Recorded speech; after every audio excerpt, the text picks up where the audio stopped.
거고요. 그 제일 궁금하신 것들이 잠깐 이렇게 질문을 받아봐도 사업자에 대한 얘기 많이 물어보시거든요.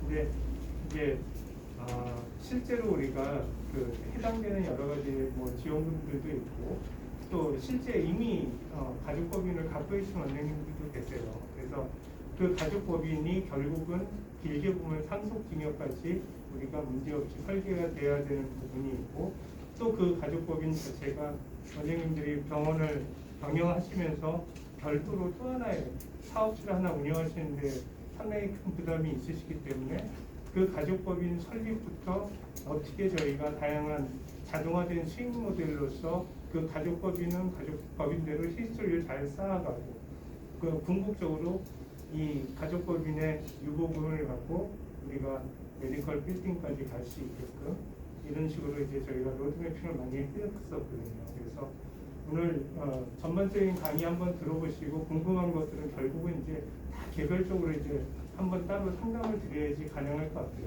그리고 이제 이 창업 초기에 받을 수 있는 지원금 같은 것들 많이 설명해드렸지만 오늘 이제 실제적으로 이제 가족법인들 운영하고 계신 원장님들이 어떤 식으로 지금 하고 있는지에 대한 아이디어를 많이 얻어가실 수 있을 거고요.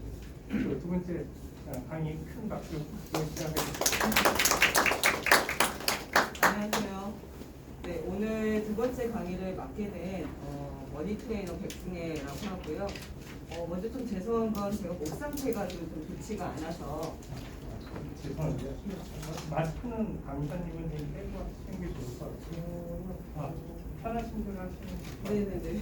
강의안이 약간 더 추가된 내용이 있어요. 그래서 저희가 단톡방에 그 PDF 형태로 보내드릴 거니까 강의 보시다 도중에 이제 약간 내용이 다르다 그러면은 뭐 그 강의안을 PDF로 보시면 될 것 같습니다. 제가 좀 감기가 걸려서 목 상태가 좀 좋지 않습니다. 그래서 감기 걸리기 전에는 굉장히 삐꼬리처럼 예쁜 목소리인데 들려드리지 못해서 너무 죄송하고 1시간 반 정도 강의가 될 텐데요. 아마 이 자리에는 그 소득 수준에 따라 좀 적으신 분도 있고 제 재산이 많이 있는 분도 있을 거예요. 다만 우리는 계속 재산을 불려가는 과정에서 내가 돈이 많을 때는 어떻게 지켜야 되지? 라는 것까지도 좀 상상하시면서 혹은 계획 세우면서 가시면 좋습니다. 그래서 조금 동떨어진 일이라 하더라도 이거를 미리 시뮬레이션 한다고 생각하시고 들어주시면 좋을 것 같고요. 자, 오늘 제목이 내 재산을 지키고 늘리는 이라고 되어 있어요. 대부분의 재테크는 항상 뭔가 내 재산을 불려야 된다고만 생각하시는 분들이 많습니다. 근데 실제로는 내 재산을 지킬 수도 있어야 돼요. 저희 형부 같은 경우에도 부모님으로부터 상속받으신 건 하나도 없지만 아버님이 20년 전에 약 400억을 갖고 계셨던 분이었어요. 근데 런던으로 유학을 갔다 왔더니 그 재산이 하나도 없는 거예요. 재산은 있을 수도 있는데 그걸 잃어버리는 것도 한순간이라고 생각을 해주시고 결과적으로 재테크는 내 재산을 지키는 방법과 늘리는 방법 이 두 가지다라고 생각해 주시면 좋겠습니다. 자, 그런데 뒤에 한 글자가 더 붙었죠. 법인 투자입니다. 자, 내 재산을 지키기도 하고 늘리기도 할 건데 그 포인트가 바로 법인 투자라는 거죠. 자, 그러면 우리는 왜 법인이라고 하는 거에 집중할 수밖에 없는가? 자, 부동산 재테크는요, 무언가를 사는 일로부터 시작을 합니다. 그죠? 태어날 때부터 갖고 계신 분들 많지 않을 거기 때문에 부동산은 취득을 할 건데 그 취득하는 과정에서 매각할 때까지 우리는 세금과의 전쟁이라고 보시면 됩니다. 지금 최근에 그 부동산 세율이 많이 완화가 됐어요. 자, 그런데 대부분은요, 지금 보고 계시는 표는 가장 세율이 높을 때, 즉 개인마다 차이가 있기 때문에 최고 세율을 기준으로 했을 때 사람들마다 이 기준은 다 다르실 거예요. 근데 부동산을 처음 취득을 하면 취득세, 보유하는 동안에 재산세와 종부세가 있고요. 매각을 할 때 양도소득세가 발생을 하는데 항상 부동산 시장을 띄우고 싶을 때는 바로 이 양도세를 건드리게 됩니다. 왜냐하면 그래프를 보셔도 알겠지만 이게 세율이에요. 즉 44%까지를 최고로 뺏어가겠다는 얘기입니다. 자, 그런데 문정부 하에서 부동산 시장이 상승일 때는 68%까지도 세금을 걷었었고 더 상승장이 되는 82%까지 최대 세율로 부동산의 소득을 뺏어갔다고 생각을 하시면 돼요. 자, 그런데 이 핑크 색깔 다시 내년이죠. 즉 올해 2023년도 기준으로는 우리가 부동산 상승장이 시작했었던 2017년도 기준으로 다시 좀 회귀를 시키려고 노력을 하고 있는 건데요. 지금 보시면 취득세는 여전히 6%입니다. 최고 세율이. 자, 그러니 부동산 상승이 시작했던 시작보다도 약 2배에서 3배 정도 여전히 세금이 높은 상태인 거고요. 또 종부세도 약 2배 정도 높은 상황이에요. 자, 그러면 세금이 높구나 이걸로 끝나는 게 아니고요. 왜 세금이 높지라고 생각을 하시면 돼요. 부동산 시장이 하락일 때는 세금을 올려서 뭔가 사람들이 사지 못하도록 해주는 거고요. 지금은 반대로 어때요? 시장이 좋지 않기 때문에 세금은 어떻게 해야 될까요? 낮춰줘야 되겠죠. 그래서 올리고 낮출 때 순서가 있습니다. 항상 부동산의 상승기일 때는 양도세를 먼저 건드리고요. 그 다음이 취득세, 그 다음이 마지막으로 종부세 혹은 재산세입니다. 이유는 뭘까요? 이유가 더 중요해요. 가장 많이 갖고 있는 게 바로 재산세겠죠. 우리나라 웬만한 사람들 주택보급률이 100%이기 때문에 100%의 사람들에게 세수를 걷어야겠다라고 하면 바로 재산세와 종부세를 건드릴 겁니다. 자, 그런데 반대로 뭐는 많을까요? 민원이 많겠죠. 즉 항의가 많겠죠. 자, 그래서 항상 내가 표심을 갖고 오는 것과 세금을 걷어오는 것에서 양다리를 걸치면서 조율을 하게 되는데 양도세는 모든 사람이 다 부동산을 보유했다 파는 것이 아니기 때문에 가장 높은 세율을 붙이고 가장 먼저 제재를 가해주게 됩니다. 그래서 상승기 때와 하락기 때가 반대로 가신다고 생각하시면 돼요. 자, 그래서 이번에 윤 정부에서는 뭐부터 건드렸죠? 재산세부터 깎아줬죠. 민심을 넓게 얻어야 되니까요. 자, 그 다음에 취득세를 건드렸어요. 취득세는 실수요자들에게 집을 사도록 만들어줘야 되니까요. 자, 마지막 남은 게 뭐다? 이제 양도세입니다. 그러면 여러분들은 시장의 바닥이 언제지? 라고 하는 걸 체크하고 싶다면 양도세를 다 풀어주는 시점이 정말 시작이 바닥이구나 라고 생각하시면 돼요. 자, 그러면 아직은 세율이 전보다는 높다는 이유는 뭐다? 아직은 본격적인 조정기가 아니다 라고 보셔도 좋습니다. 그래서 항상 세금과 DTI, 즉 어느 만큼 돈을 빌려줄 것인가 이 두 개 가지고 시장을 부풀리기도 하고 가라앉기도 한다라고 보시면 되고요. 그래서 우리는 세금이 내가 뭔가 돈을 내는 것만 기억을 하시는데 생각외로 시장을 좌우하는 굉장히 중요한 요소다라고 보시면 되고요. 자, 두 번째는 개인소득세율이 있는데 바로 옆에 양도소득세와 같이 붙어 있어요. 이 두 개가 동일하게 세율표를 똑같이 씁니다. 자, 여러분들은 평생 대학교나 뭐 학교를 졸업하고 나서 좀 빨리 소득을 얻게 되시면 25세부터 아마 사회생활을 하실 거고 군대를 갔다 오신다고 하면 30세부터는 아마도 일을 시작하시게 될 거예요. 그러면 은퇴 시점인 60세까지 적어도 우리는 30년간의 무언가를 일을 하면서 돈을 벌게 됩니다. 그게 바로 개인 소득이겠죠. 자, 그래서 개인 소득은 말 그대로 내가 거의 30년 동안 내야 되는 세금이라고 생각을 하시면 돼요. 직장 소득이라고도 하고 사업 소득이라고도 하고 그렇습니다. 소득에는 다 일일부터 다녀요. 자, 그래서 여러분들은 이 과세 표준을 기억하실 필요는 없는데 뭐는 기억하셔야 되냐면 적용 세율이 6%부터 최대 몇 프로까지? 45%까지다. 이건 꼭 기억을 하셔야 됩니다.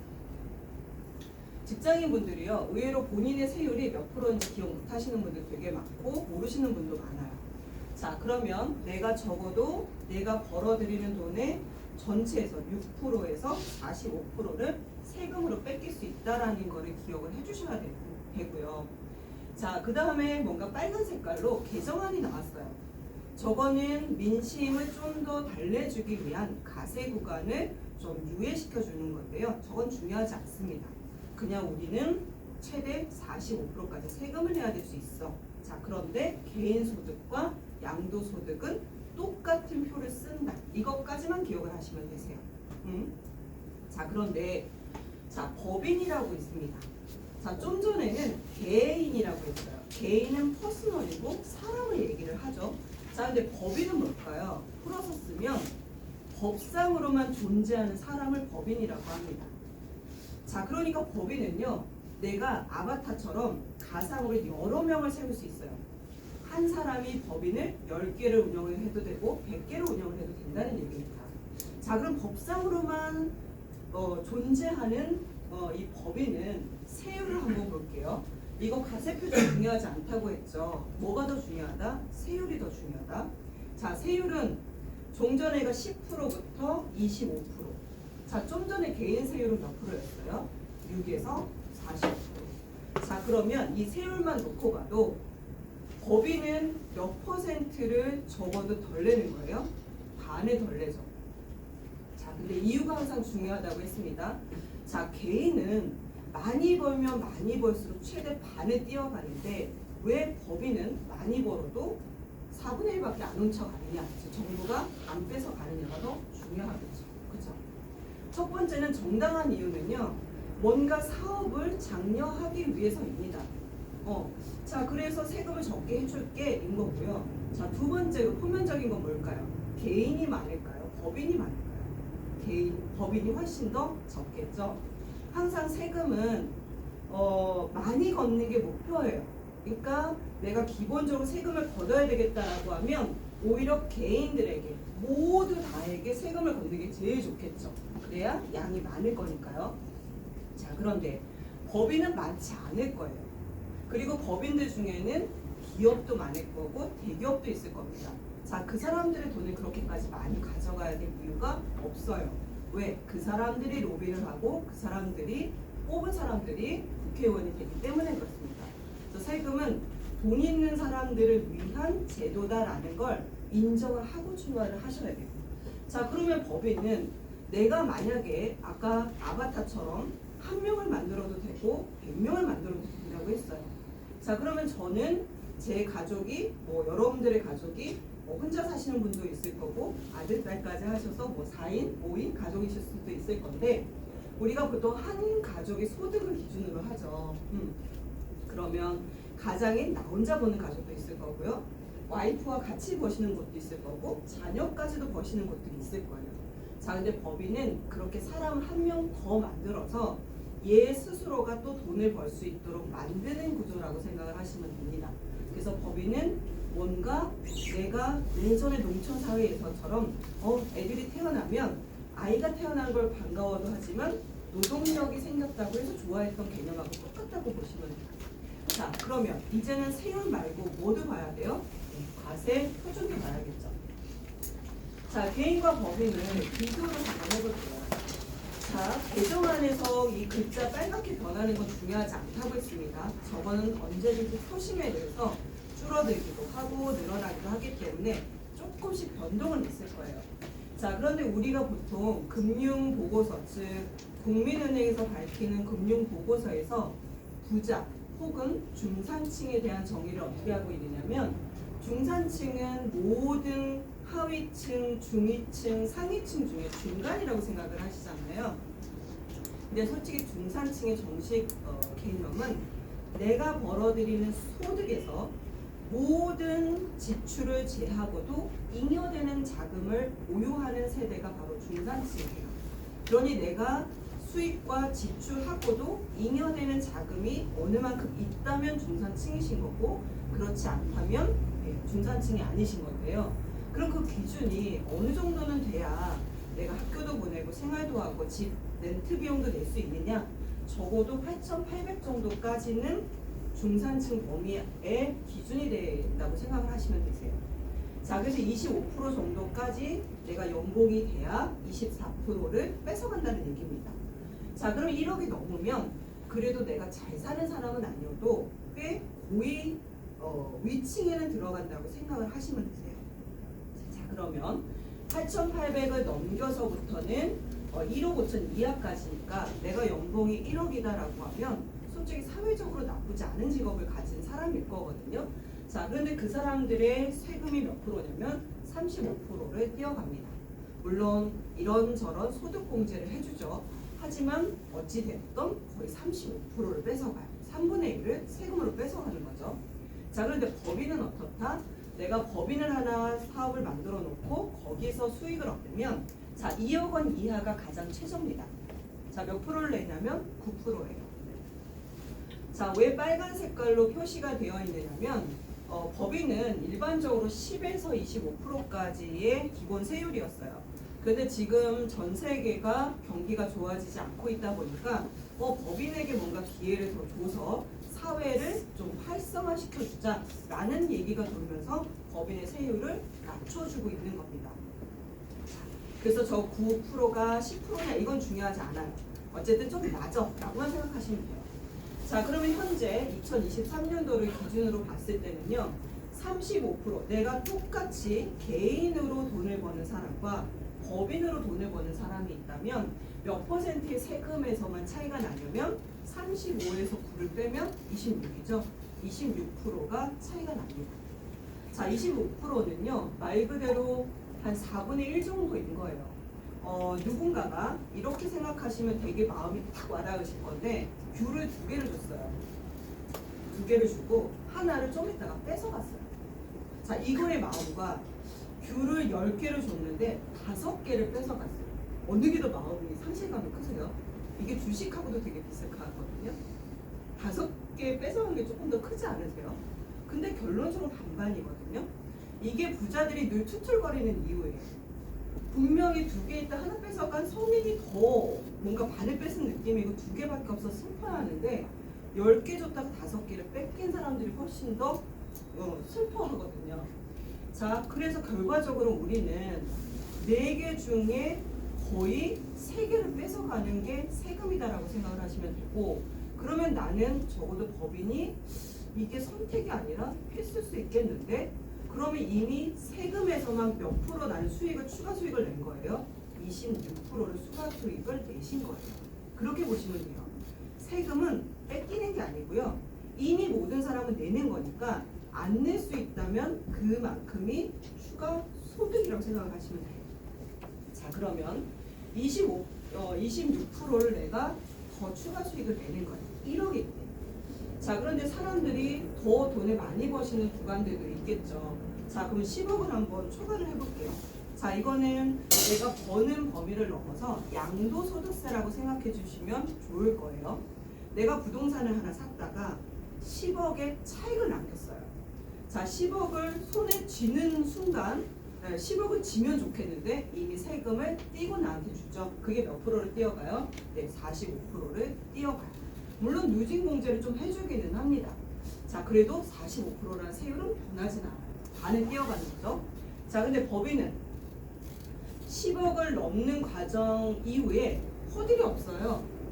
그냥 연소득으로 솔직히는 양도소득세라는 게 법인에는 없습니다. 그냥 법인세예요.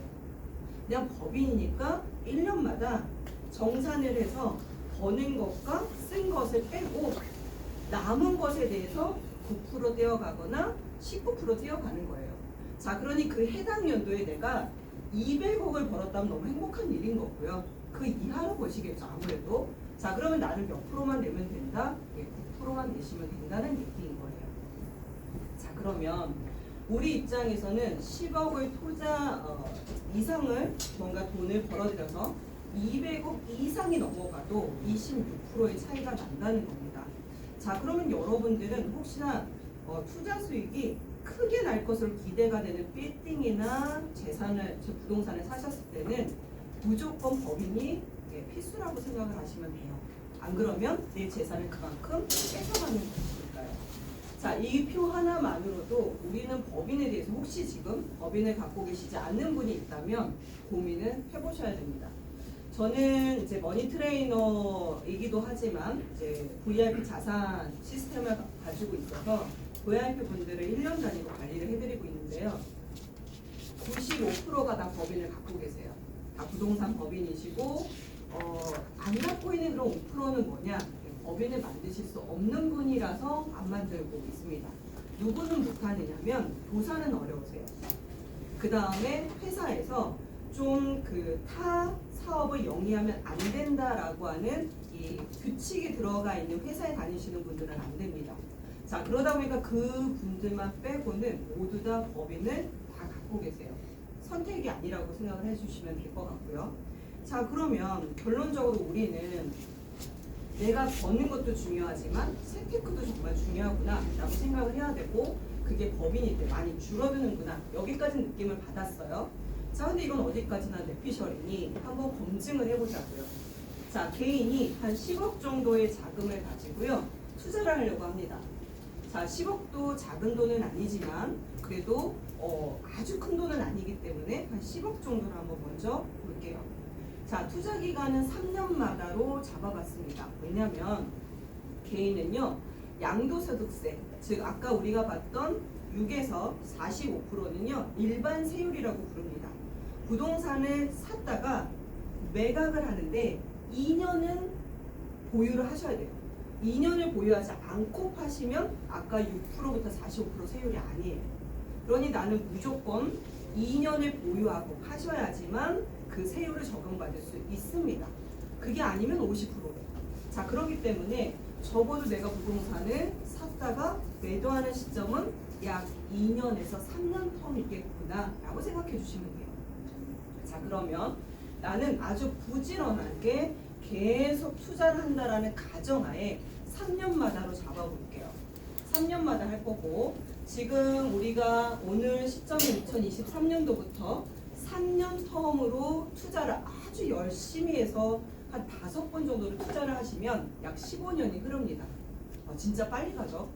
자, 그런데 제가 기대하는 수익률은 10%예요. 연 10%. 어떠세요? 높아요, 낮아요? 낮으신 분, 연 10%. 또 높다고 생각하시는 분, 그거 생각보다 10% 쉽지 않아요 라고 생각하시는 분, 꽤 있어요.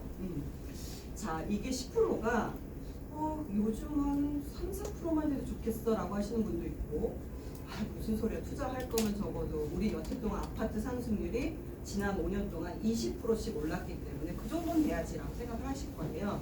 자, 그런데 긴 텀으로, 즉 단기가 아니라 여태 동안의 부동산 시장 한 45년도부터 지금 2022년도까지를 이 평균치로 놓고 보면 그래도 시장은 10% 정도는 수렴을 합니다.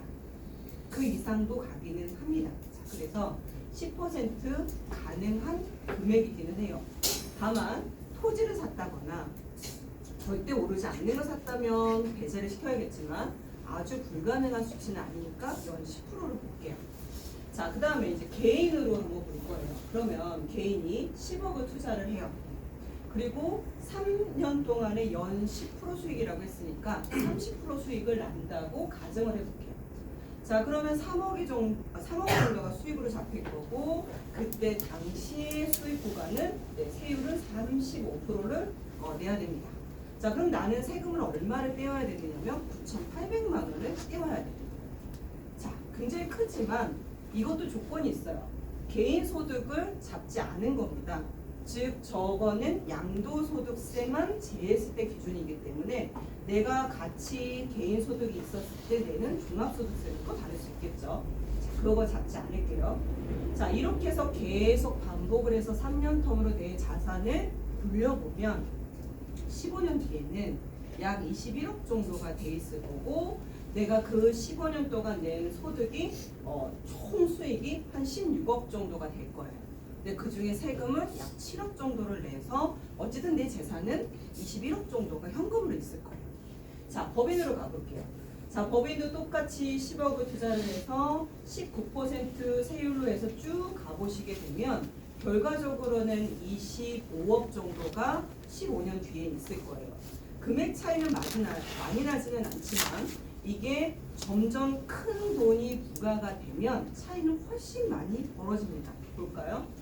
즉 내가 이 10억 정도만 시뮬레이션을 비교를 해봐도요, 법인이 나를 위해서 15년 동안요 7억 7천 정도를 더 벌어준 거예요. 아바타를 하나 더 세운 것과 마찬가지라고 했잖아요. 이상하다. 두 개의 금액은 한 4억밖에 차이가 안 나는데 왜 7억을 벌어줬다라는 거지? 네, 금액상으로는 맞아요. 우리가 세금을 내서 그렇죠. 자, 그래서 연봉 6,400 정도를 번 가족을 한 명 더 데리고 있는 것과 똑같아요. 자, 그런데 그 연봉 6,400을 버는 사람이 세금을 안 내진 않잖아요. 자, 자, 그래서 세금을 내고 나면 결국은 15년 동안 한 3억 정도를 번게 된 거고요. 그리고 그 세금을 덜 낸 기준도 연봉으로 치자면 약 7,400 정도에 해당이 됩니다. 자, 그러니 내가 법인으로 투자를 해야 되나? 라고 생각을 해보면 해야 되겠구나 라고 어느 정도 감이 오실 거예요. 자, 그러면 이 연평균 빨간 색깔을 한번 주목해 보시겠어요? 되게 이상한 숫자를 하나 발견하시게 될 거예요. 자, 개인과 법인이 15년 동안 연 수익률 10%로 열심히 투자를 했어요. 어찌 보면 약간의 복리 효과도 있을 건데 그 벌었던 돈 21억을 15년으로 나눠봤더니요, 수익률이 개인의 경우에는 10.6%밖에 되지 않아요.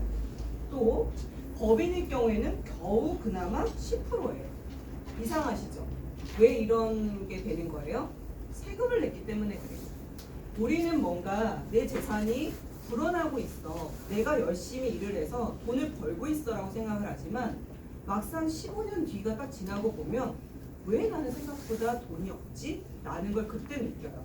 자, 세금은 우리가 계속 세테크 얘기를 하는데 이거는 무관심하게 지켜보실 게 아니고 당장은 눈에 보이지 않지만 시간이 지나서 느끼는 것이기 때문에 꼭 중시해 주셔야 돼요.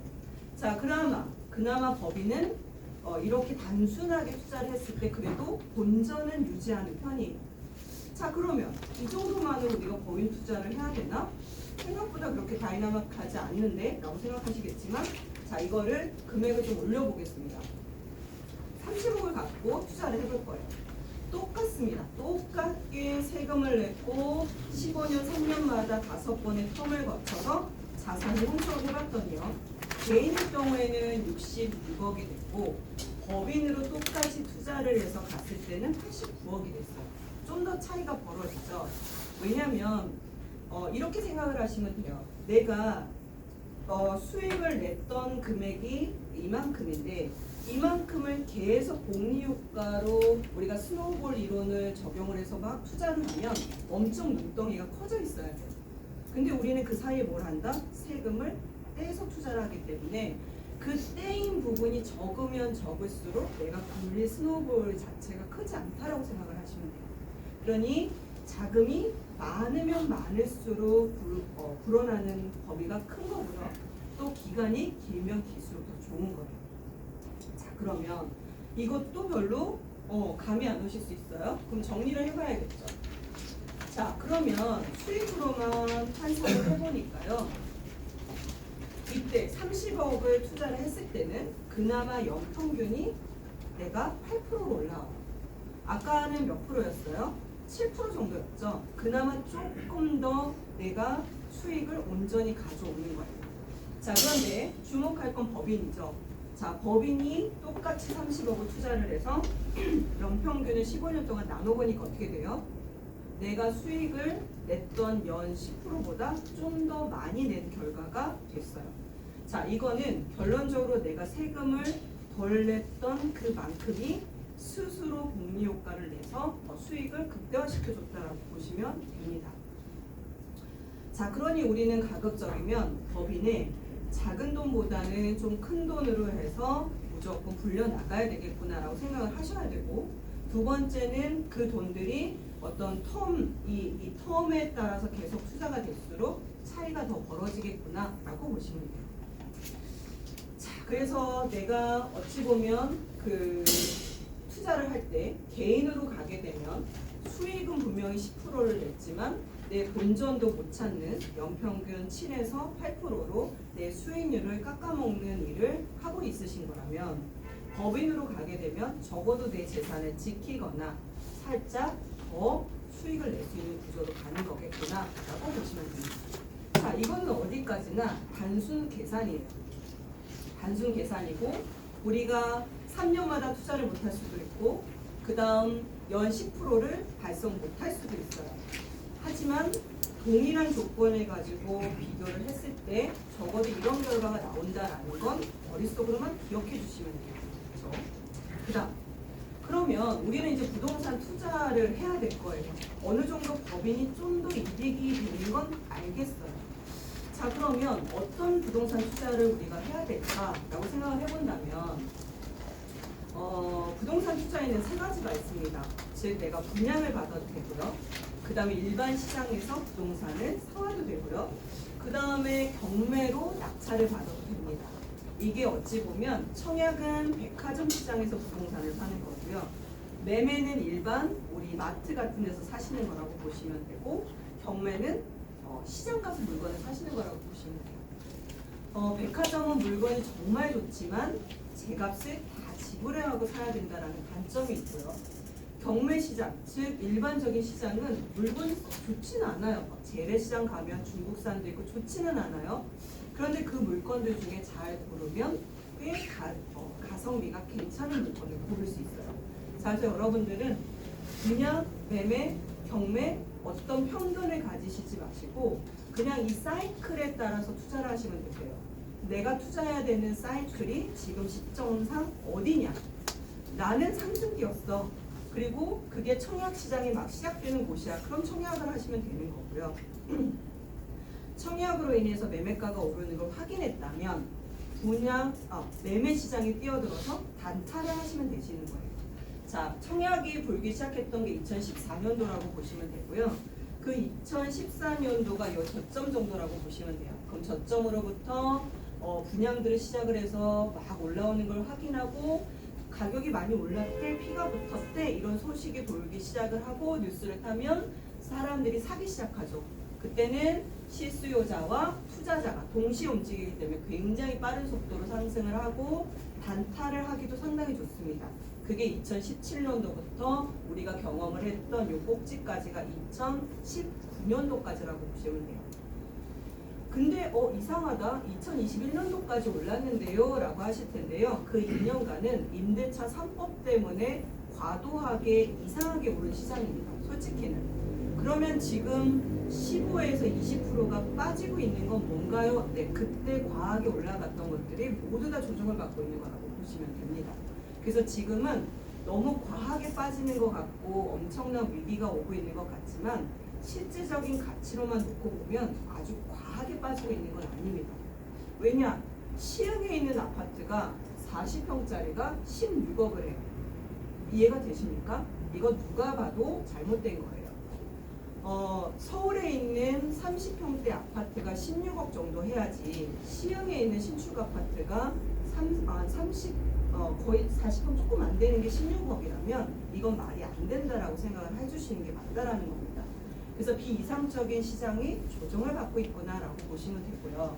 다만 유동성을 과하게 풀었던 것들이 부동산 시장을 더 부풀었던 부분들을 회수하는 과정에서 조정을 받고 있는 거 맞고요. 특히나 금융권에서 과하게 움직였던 자금들이 회수를 돼야 되다 보니까 지금의 금융권에서의 문제라고 보시면 되세요. 자, 그러면 금융권에서 투자했었던 아파트, 지상, 오피스텔, 상가 이와 같은 모든 프로젝트 파이낸싱 쪽에서 문제가 발생할 거고 그런 애들이 무너지면서 무슨 시장이 오느냐면 경매 시장이 오겠죠. 자, 그래서 여러분들이 지금 투자를 하는 시점은 어디쯤인가요? 라고 한다면 이 정도쯤이라고 보시면 돼요. 아직 본격적인 경매 시장이 열리진 않았습니다. 그런데 어찌됐든 과하게 투자가 됐던 부분들이 조정을 겪는 시기까지는 올 겁니다. 그래서 경매가 시작이 돼서 정말 바닥까지 끌어내리면서 갈 것인지 아니면 어느 정도 조정을 멈추고 가게 될 건지는 시장 분위기에 따라 다릅니다. 왜? 어차피 부동산 시장은요, 여러분들이 집을 사고자 하는 사람들의 마인드와 그걸 팔고 싶어 하는 건설사와 그 건설사가 잘 팔아먹기 좋도록 만들어주는 정부의 정책이 맞물려 있기 때문에 그 누구도 예단할 수는 없습니다.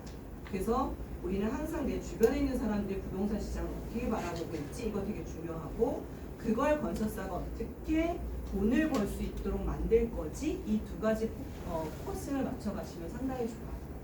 자, 그러면 여러분들은 지금 시점에서는 적어도 조정이 있을 수 있고 경매라고 하는 걸 관심 있게 지켜봐야 되겠구나 라고 생각을 해주셔야 하는 거고요. 그게 아파트가 되든 상가가 되든 빌딩이 되든 어쨌든 조정되는 금액의 부동산을 사야 되는 타이밍이다라고 생각을 해주시면 됩니다. 적어도 2, 3년 동안은 그럴 것 같습니다. 자, 그러니 여러분들이 너무 안테나를 난 이제 부동산을 벗어나야 될 것 같아, 도망 나와야 될 것 같아 라고 생각하시면 안 돼요.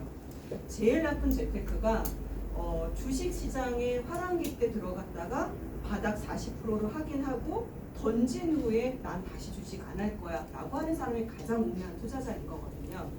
주식은 평생 해야 되는 게 맞고 부동산도 평생 해야 되는 게 맞아요. 그런데 다만 너무 비이성적으로 움직이는 거에서만 체크를 하시면 돼요. 자, 그럼 부동산도 어찌됐든 시장은 한번 분위기를 탔다가 조정을 늘 겪으면서 어떻게 돼요? 우상향하기는 했어요. 왜 우상향을 하죠? 부동산의 가치가 높아지는 게 아니에요. 돈의 가치가 없어지는 거지. 그래서 여러분들은 왜 지금도 불구하고 부동산이 왜 계속 한다고 얘기를 하느냐? 그건 돈의 가치가 갈수록 떨어지기 때문이다. 이거 하나만 믿으시면 돼요. 절대로 부동산의 가치가 올라가는 게 아닙니다. 자, 그러면 적어도 우리는 경매 시장은 적어도 경매가 접수가 돼서 나올 때까지 약 3개월에서 6개월 정도의 텀이 있어요. 자, 그러면 경기가 언제부터 안 좋아졌나요? 라고 하면 작년 11월 달부터 작은 경색이 걸리기 시작을 했습니다. 자, 그러니 이제 경매 타이밍이 3개월에서 6개월이라면 올 상반기부터 경매 물건들이 꽤 나올 수 있겠죠. 그래서 여러분들이 혹시나 경매를 배운 적이 없다 한다면 경매를 좀 배우시면 좋겠습니다. 어쨌든 물이 들어올 때 그 시장에는 들어가 있으셔야 하니까요. 자, 그 다음에 이제 부동산 투자. 그러면 나는 경매를 어느 정도 공부해야 되겠다는 것도 알겠고, 그 다음에 매매에서는 약간 조정을 받는 애들을 내가 박앤세일 해야 되겠다는 건 알겠는데, 무슨 투자를 해야 되지? 네. 항상 부동산은요, 세 개의 축이 있어요. 주거, 상가, 토지입니다. 자, 근데 제가 순서를 기억해 주세요. 항상 모든 재테크는요, 주거부터 하는 겁니다. 내가 살 집을 먼저 만들어 놓고 그 다음에 상가를 투자를 하시는 거고요. 마지막에 토지 투자를 하시는 겁니다.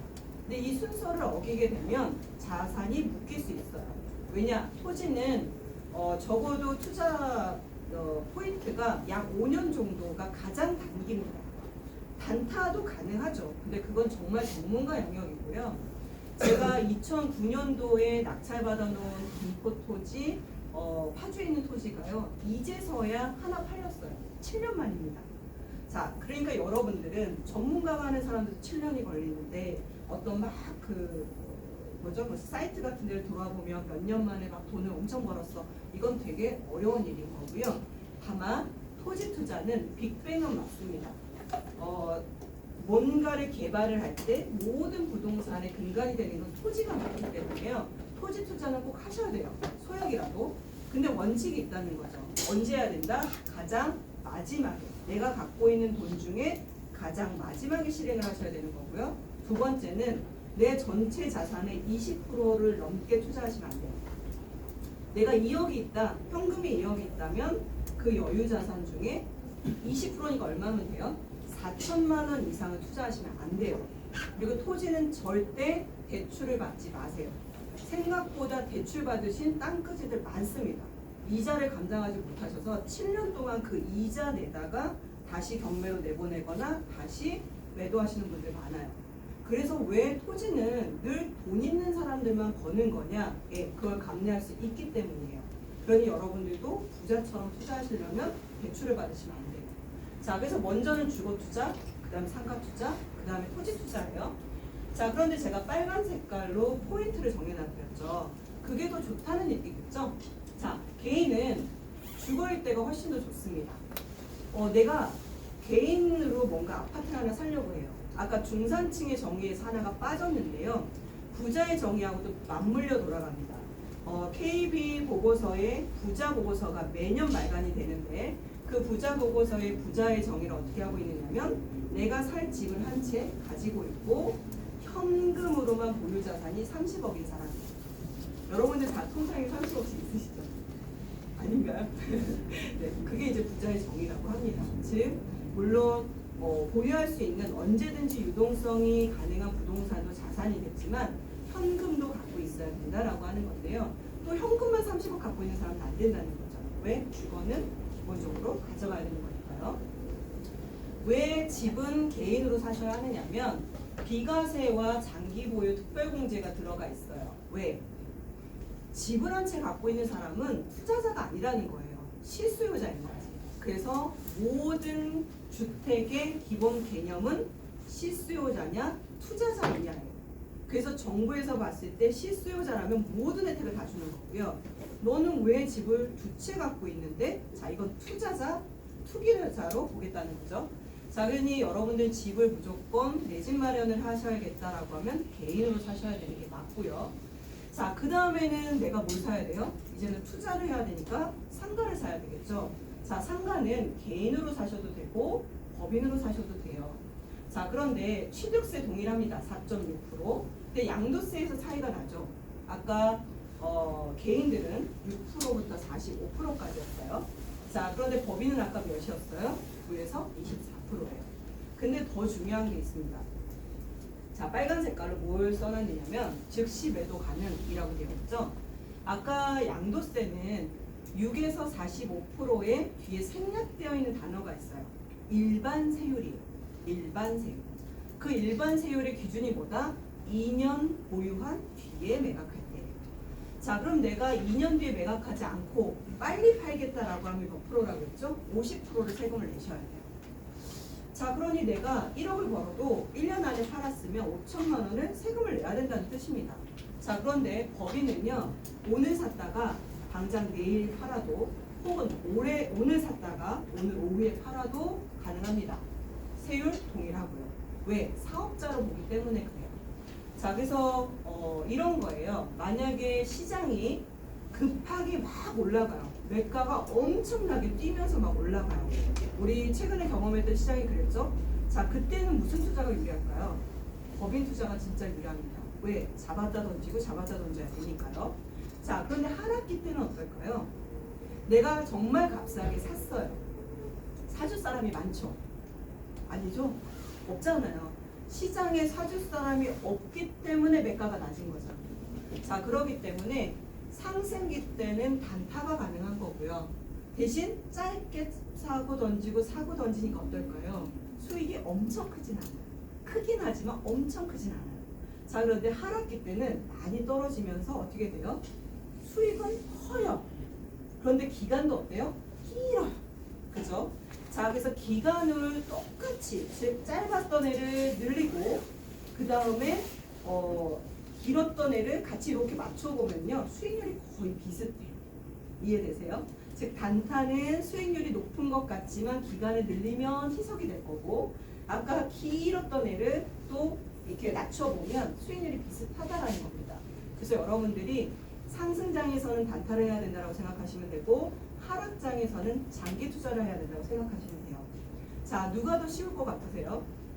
둘 다 어려워요. 오를 때는 겁나서 못 사고요.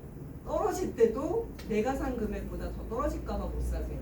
자, 그러니 우리는 재테크를 언제 준비하셔야 되느냐면 그 전에 준비를 해야 돼요. 내가 이 가격이 얼마까지일 건지를 그래도 예상을 해야 살 수 있는 거고, 용기를 내서. 또 제가 어디까지 떨어질 건지를 조금 예상을 해야 그래도 내가 사는 금액이 너무 과한 건 아니구나 라고 느끼실 수 있거든요. 그래서 오르든 내리든 나는 그것에 대한 판단 기준이 필요하고 꽤 엄청난 용기가 필요하구나 라고 생각을 하시고 접근하셔야 되는 거고요. 자, 그래서 우리는 법인 투자를 해야겠다라고 한다면 상가 쪽이 굉장히 키포인트가 된다는 거 이해해 주시면 됩니다. 자, 그러면 그 상가 범위 안에는 띠띵도까지 들어가기도 해요. 자, 그래서 2023년도 부동산 투자 전략은요. 자, 법인 설립하시는 거 무조건 필수입니다. 저 법인 설립하면서 돈 버는 거 없어요. 여러분들한테 뭔가를 제가 막 판매하려고 하는 게 아닙니다. 저도 법인을 가지고 있고, 저도 법인을 3개를 갖고 있고, 제 고객 대부분이 다 법인들이 다 있다고 말씀드렸잖아요. 이거는 하시는 게 맞아요.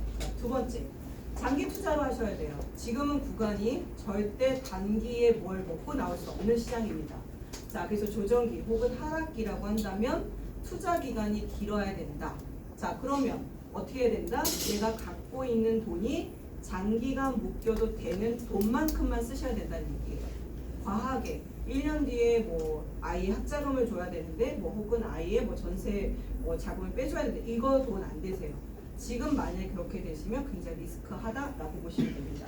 그래서 여유 자금만으로만 움직이셔야 되고, 그다음 세 번째 경매 투자, 이것도 선택 아니고 필수입니다. 당분간 2년에서 3년 동안. 그리고 경매는요 어떤 효과도 있느냐면 예를 들어서 내가 산 금액이요 샀는데 더 떨어지는 하락장이에요. 그럼 제가 10% 손해를 보는 거잖아요. 근데 경매는 5에서 10%를 애초에 낙찰을 받으면서 싸게 사거든요. 그러니까 조금 더 시간을 버는 일이기도 합니다. 그래서 리스크를 관리하는 차원에서도 경매 나쁘진 않습니다. 그런데 경매로 엄청난 떼돈을 벌 거야. 이것도 환상 가지지 마세요. 생각보다 좋은 물건 높게 낙찰되고요. 그렇게 좋은 물건 경매까지 잘 안 갑니다. 10개 중에 매매로 거의 금매로 팔려나가고 떨어질 때는 이유가 있는 물건들이에요. 근데 다만 그랬던 애들을 그 가치에 맞게 사서 우리가 시간을 버는 일이라고 생각하시면 됩니다.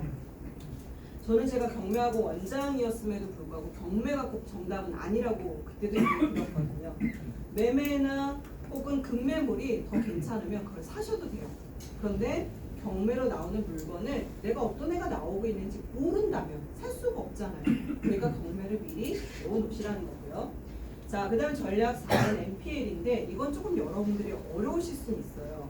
그런데 솔직히 제가 알고 있는 또 저를 포함해서 제 주변에 돈이 있는 모든 분들은 지금 NPL 투자를 하시기 위해서 대부업을 법인을 설립을 하고 계시고 거기로 자금을 모으고 있습니다. 이것도 하나의 대세일 수밖에 없다라는 점. 그런데 나는 그걸 그렇구나 하고 신문에서만 읽으실 건지 내가 준비를 해서 투자를 하실 건지는 또 선택이실 거예요. 근데 어쨌든 당분간은 NPL 투자가 엄청나게 인기 있을 수밖에 없을 것 같습니다. 네.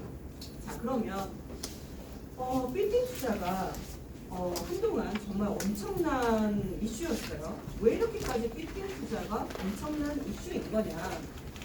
빌딩은요 상가의 성격도 갖고 있고요, 주거의 성격도 갖고 있고, 토지 투자의 성격도 다 갖고 있습니다. 참 묘하게도요, 그죠?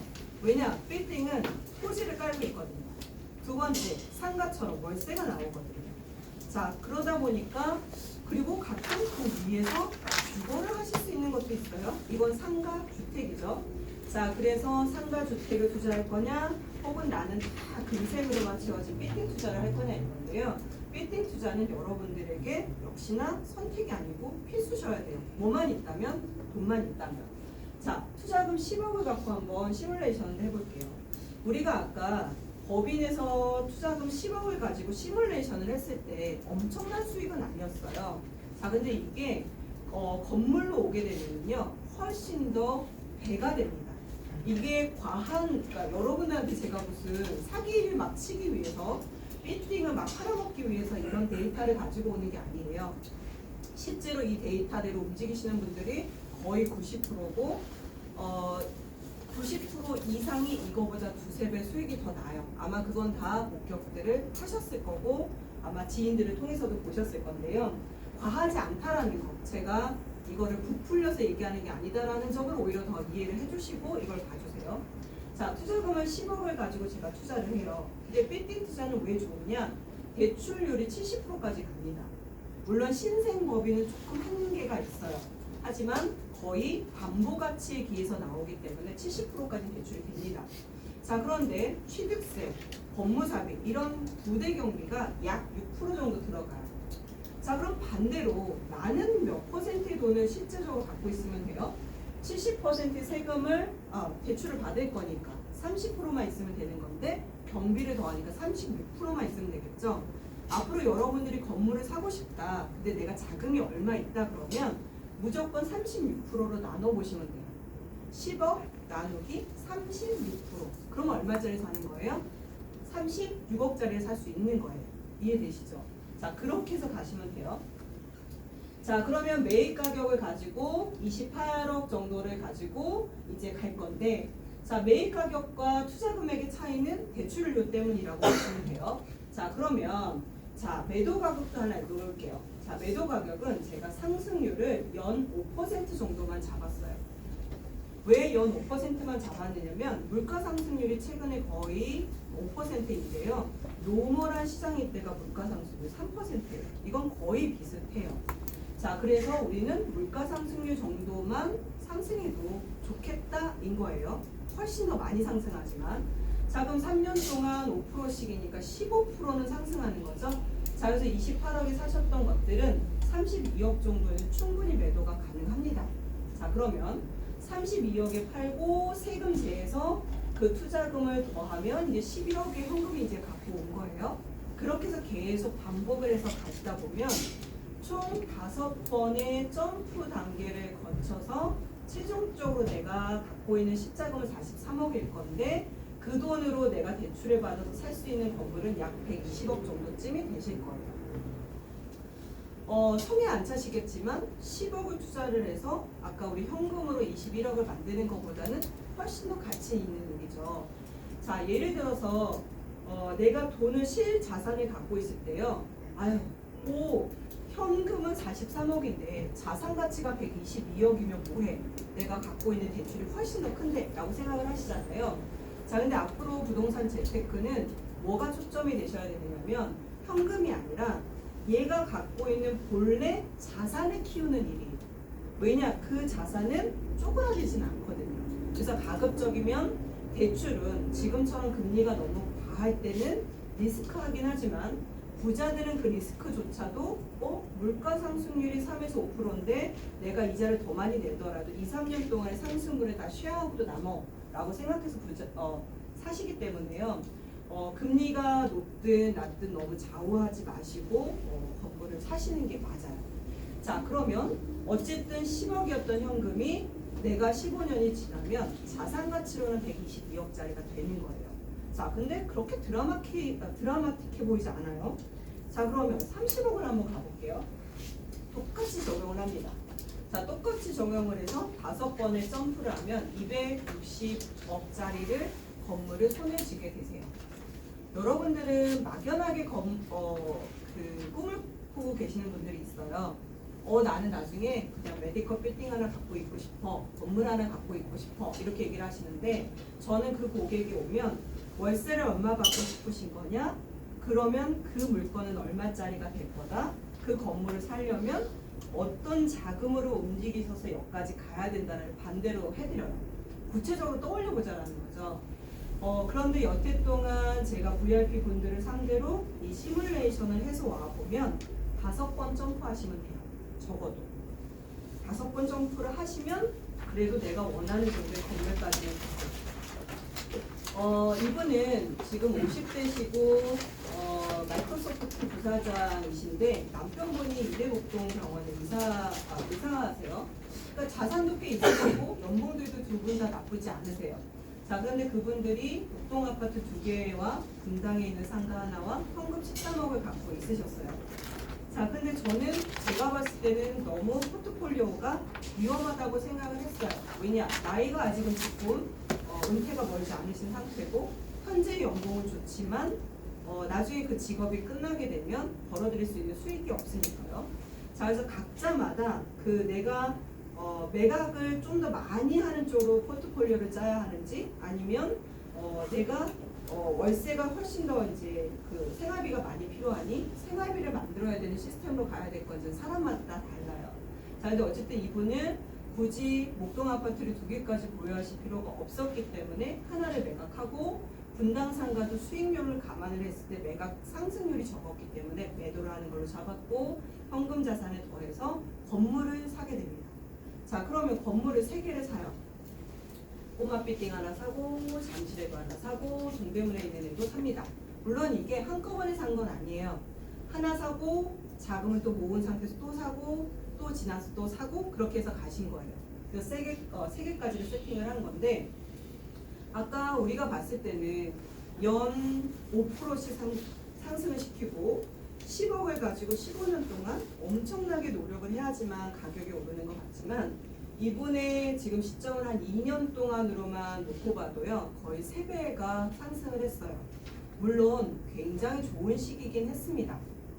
근데 좋은 시기가 아니더라 하더라도 이 대학로 꼬마 빌딩은요 경기가 한참 좋지 않은데 경매로 산 애예요. 그만큼 저렴하게 샀기 때문에 가능한 거예요. 그래서 여러분들이 에이 좋은 시기에 투자해서 그럴 거야 이게 아니고 대부분의 연예인들이 다 뉴스 한번 다시 검색을 해보세요. 우리가 알고 있는 모든 연예인들이 건물을 몇 년도에 샀는가를 추적을 해보시면요 거의 2012년도부터 2017년도까지 샀습니다. 그 다음에 걔네들이 팔기 시작을 하는 게 2018년도부터 21년도까지고 얼마 전까지도 지코도 사고 뭐 차상욱도 사고 하던데요. 그건 돈이 벌어들이는 돈이 없어질까봐 현물화 시켜놓은 거지 정말 매각 차익을 크게 보고 움직였던 건 다 하락기 정도에 샀어요. 그러니까 여러분들도 지금은 당장은 아닌데 올 하반기부터 적어도 1, 2년 동안은 건물도 약간의 박앤세일에 들어갑니다. 너무 높았던 비중에 비해서 가격이 조정은 받을 거라서 솔직히 여기서 금액이 더 올라갔지만 그걸 상승분이 없어졌을 거라 이 정도만 해드린 거예요. 자, 그래서 여러분들도 가급적이면 내 재산을 법인으로 가져오고 법인 수익을 세금을 덜 내면서 건물 투자를 하면 가장 빨리 재산을 올릴 수 있는 방법이겠구나라고 생각을 해주시면 될 것 같아요. 자, 그러면 나는 그렇게 큰 돈이 있지 않는데요 라고 하신 분들도 있을 거예요. 자, 그래서 우리가 부동산을 통해서 가장 손쉽게 할 수 있는 방법이 뭐냐면 바로 공간 임대업입니다.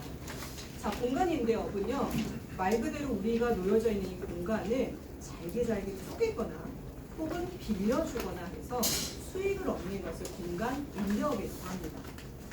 자, 그러면 공간 임대업으로 우리가 수익을 낼 수 있는 방법들을 좀 생각을 해볼 건데 지금 올해가 토끼이다 보니까 제가 토끼를 가지고 왔어요. 2마리의 토끼가 있습니다. 우리가 보통 2마리의 토끼를 다 잡고 싶어요 라고 얘기하시는 분들이 상당히 많이 있는데요. 왜 부동산에서 꼭 2마리의 토끼를 얘기를 하냐면 우리는 부동산을 사게 되면 그 부동산을 갖고 있는 동안의 보유 수익이 있고요. 그 부동산을 팜으로 인해서 생기는 매각 차익이 있어요. 자, 이 두 개를 다 가져가고 싶은 게 모든 투자자들의 로망이죠. 그런데 참 아쉽게도 이 두 개를 다 가져갈 수 있는 물건이 많지 않아요. 자, 생각을 해볼까요? 아파트는 보유하는 동안에 수익이 있어요?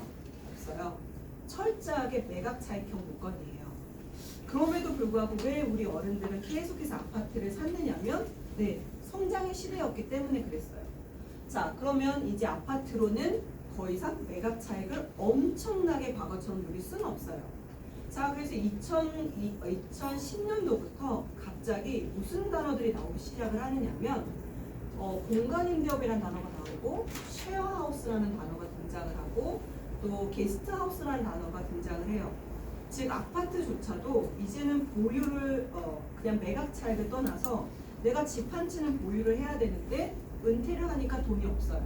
그러면 뭐가 필요해요? 보유하면서 임대 수익이 필요해요. 자, 그러면 아파트에서도 보유하는 동안에 수익이 나올 수 있는 방법이 없을까? 그때 떠오른 대안 두 개가 바로 게스트하우스와 쉐어하우스예요. 자, 그러면 주거조차도 이렇게 매각 차익과 임대 수익을 가져가려고 노력을 하는구나 라고 생각을 해주셔야 돼요. 그래서 앞으로는 내가 부동산 투자를 하실 때 이 두 개를 어떻게 다 가져갈 수 있지? 라고 영민하게 생각을 해주셔야 된다는 거죠. 자, 그러면 그 중에 하나가 이제 소사무실이 공간 임대업의 굉장히 효시인데요. 주거 상품에서는 공간 임대업의 효시는 뭘가 있을까요? 고시원이 있습니다. 고시원은 엄청 큰 60평에서 100평 되는 데를 2.5평으로 잘라요. 말 그대로 싱글 침대 하나, 1m밖에 안 되는 싱글 침대 하나 들어가고 책상 넣을 정도의 폭이기 때문에 실평으로 따지면 2.5평밖에 안 되는 공간을 월세 경기도 한 25만 원에서 서울권 50만 원까지를 받는 사업이라고 보시면 돼요. 자, 지금 여러분들이 보고 계신 이 도면도요, 상암동에 있는 비즈니스 센터고요. 이 비즈니스 센터는 이제 시티은행을 은퇴하셨던 분이 월세 상품이 필요하다라고 해서 제가 만들어 드렸던 거고, 방이 엄청나게 많아 보이죠? 한 몇 개 정도 되고 계세요? 닭장 같지 않으세요? 거의 51개입니다. 140평이고요. 자, 그러면 월세가 얼마 나올까요? 4,200만 원이 나와요. 이게 불과 7년 정도 전부터고 지금까지도 수익이 조금 낮아지시긴 했지만 한 3,600까지는 나오고 있는 물건입니다.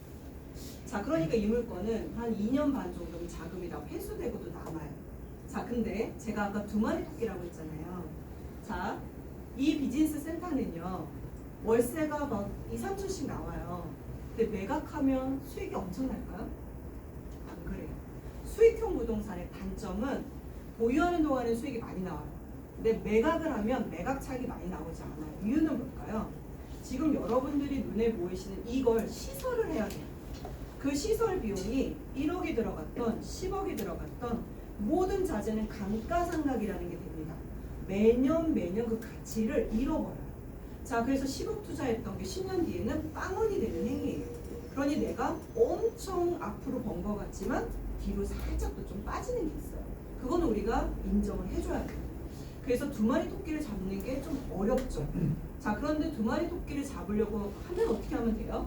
이 상가를 내가 샀다면 사서 누구에게도 임대를 주지 않고 내가 영원히 하면서 이 수익을 조금씩만 그 시설을 고쳐가서 한다면 그러면 괜찮겠죠. 빵원이 되진 않을 거니까요. 그래서 이 공간 임대업은 기본 조건이요, 상가를 매입해서 가시는 게 제일 좋습니다. 그래야 내가 시설도 마음대로 할 수 있고 퀄리티도 올리면서 감가상각이 제로가 되지 않을 수 있어요. 자, 그래서 상가를 하시는 게 좋고요. 자, 그러면 상가 중에서는 이 비즈니스 센터가 나름 공간 임대업에서 가장 대표되는 사업이고, 여러분들이 비즈니스 센터가 뭐지? 라고 잘 모르시는 분들이라면 위워크 생각하시면 되고, 또 뭐가 있죠? 요즘 제가 50이 됐어요. 머리가 많이 이제 퇴화가 되는 걸 막 느껴요. 아무튼 비즈가 들어가는 애들이 꽤 몇 개가 있는데, 워낙 위워크가 요즘 뭐 글로벌 하니까 이제 그런 애들이 이제 대기업처럼 막 와서 그런데, 그런 애들이 예쁘지 수익이 그렇게 크진 않아요. 오히려 동네에 있는 비즈니스 센터들이 훨씬 더 수익이 높아요. 자, 그러면 저렇게 작은 방에 정말 책상 1200짜리 2개 들어가는, 그리고 한 뒤로는 한 1.6m밖에 안 되는 그런 방이 50만 원에서 60만 원도 해요, 상압은. 그럼 왜 이렇게까지 비싼 돈을 지불을 하고 이런 곳에 들어오느냐?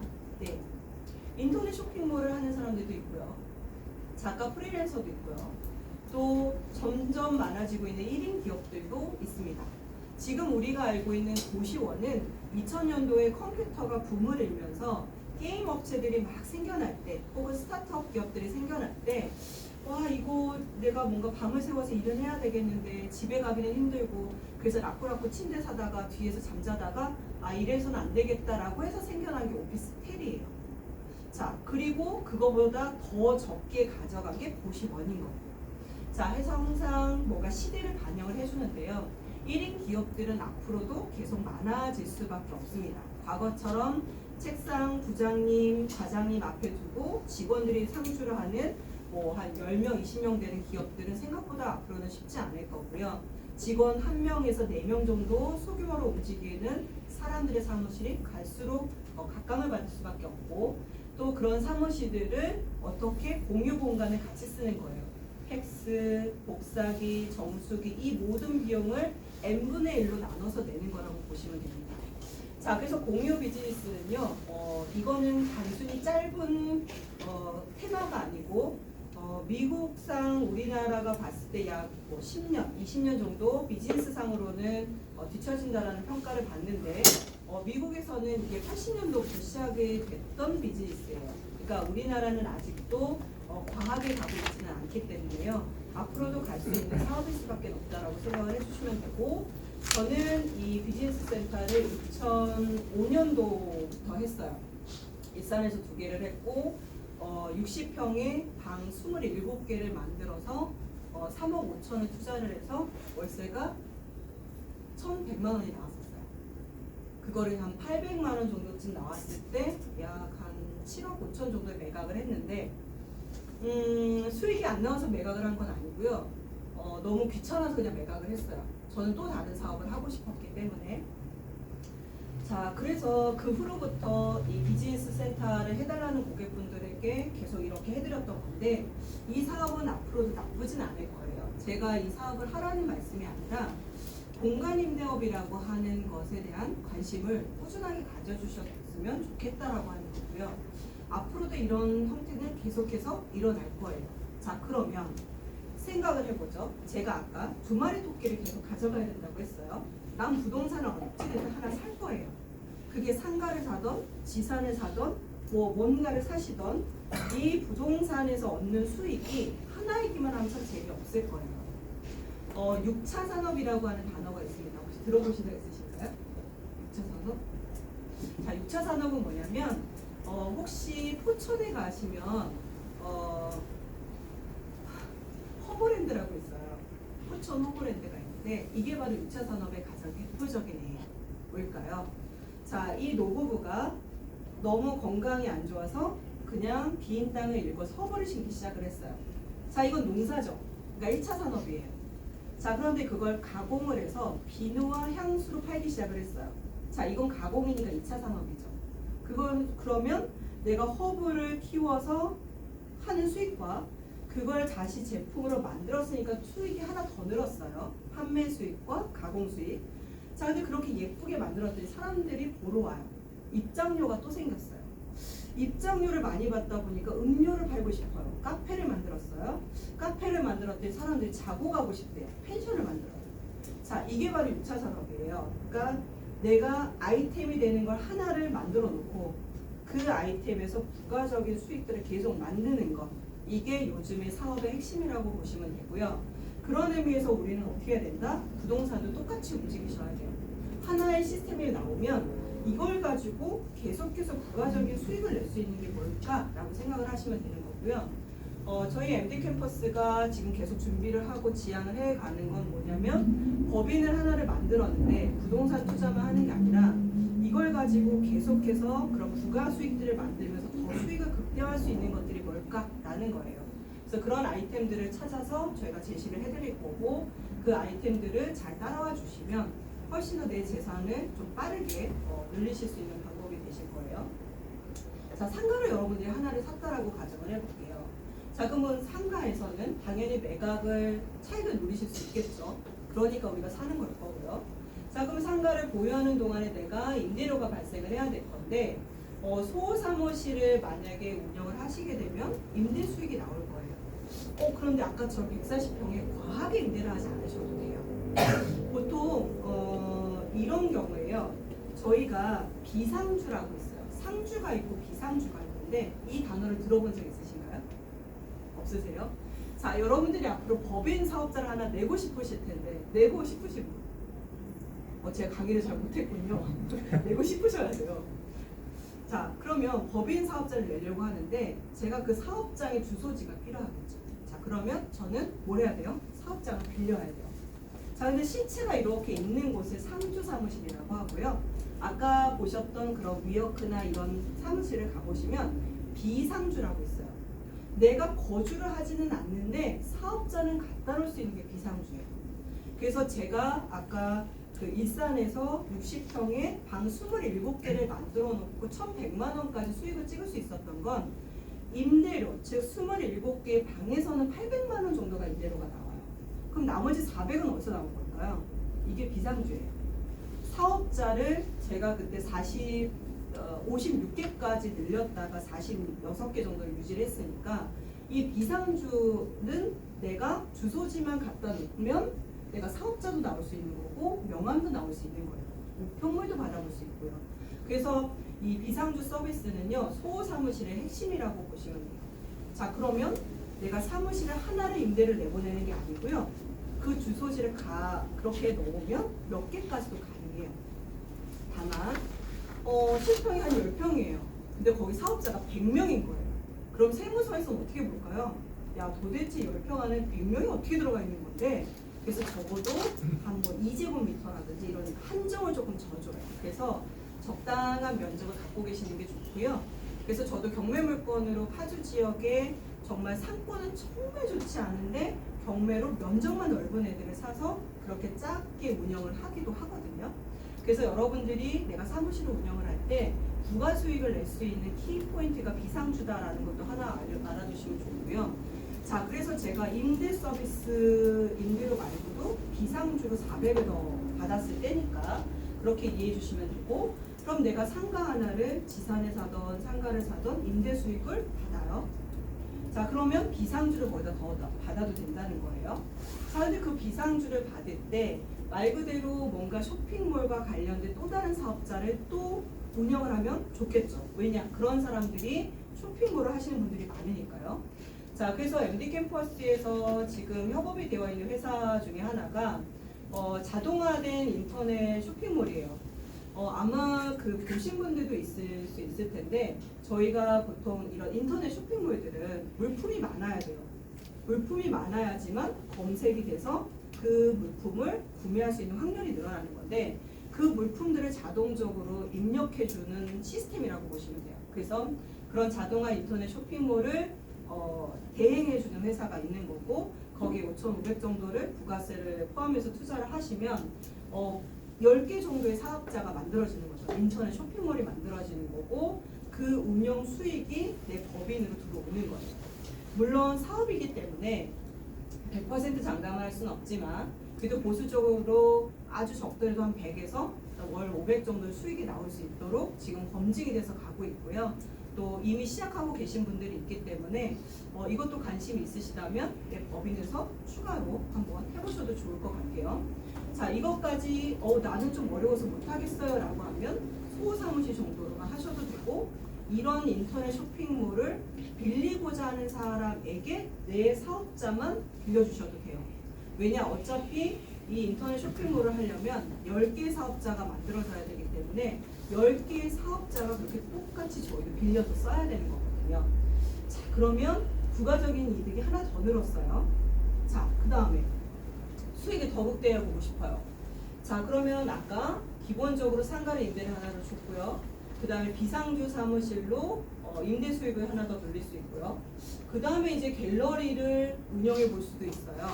자, 이거는 임대 소사무실과 갤러리가 같이 들어가 있는 걸 수도 있는데요. 갑자기 뜬금없이 웬 갤러리예요? 라고 생각하실 수 있는데, 너무나도 웃긴 건 지금 그 부동산 하시는 분들 중에요, 갤러리를 하시는 분들이 상당히 많이 있습니다. 특히 시행하시는 분들도 마찬가지고요. 자, 우리는 뭔가 아이템이 등장을 할 때 이유가 있어야 된다고 했잖아요. 갤러리는 왜 많아질까요? 또 얼마 전부터인가 계속 미술품 투자에 대한 얘기들을 자꾸 해요.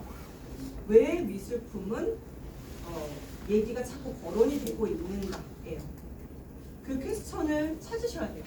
자, 우리 계속 처음부터 법인 얘기할 때요, 세금에 대해서 말씀을 드렸습니다. 미술품은요, 그냥 재테크로서의 수단도 중요하지만요, 세금 하나라고 생각하시면 돼요. 저는 미술품 투자를 언제부터 공부를 했느냐면 거의 7년 전이죠. 그러니까 2015년도부터 공부를 했어요. 저는 왜 부동산을 했는데도 갤러리로 갑자기 관심을 가지고 그 옥션 시장을 다니게 됐느냐면, 저는 이제 경매학원 원장이었으니까 경매장은 정말 많이 갔거든요. 근데 여러분들이 정말 시간 되시면 옥션 시장을 꼭 한번 가보셨으면 좋겠어요. 서울 옥션, K 옥션이라고 합니다. 인터넷에 치시면 서울 옥션, K 옥션 이렇게 나오는데, 이 두 개의 회사가 가장 큰 메이저 경매 회사예요. 미술품을 판매할 수 있는 회사인 건데, 왜 메이저라고 부르냐면 내가 그림을 사서 팔고 싶어요. 근데 팔려고 했을 때 그 사겠다고 하는 사람이 적게 와 있으면, 이 정도가 많아 있으면 그림 가격을 높이 부를 수가 없잖아요. 자, 그래서 뭔가 살 사람도 많이 와줘야 돼요. 그래서 메이저는 팔려고 하는 물건도 많은 거고 살려고 하는 사람들도 많은 시장, 이게 바로 메이저인 거고요. 그 회사 두 개가 가장 대표적인 곳이라고 보면 됩니다. 자, 그래서 여러분들 혹시나 미술품에 관심이 있고 배워보시겠다라고 하면 이 옥션 시장부터 먼저 가셔야 돼요.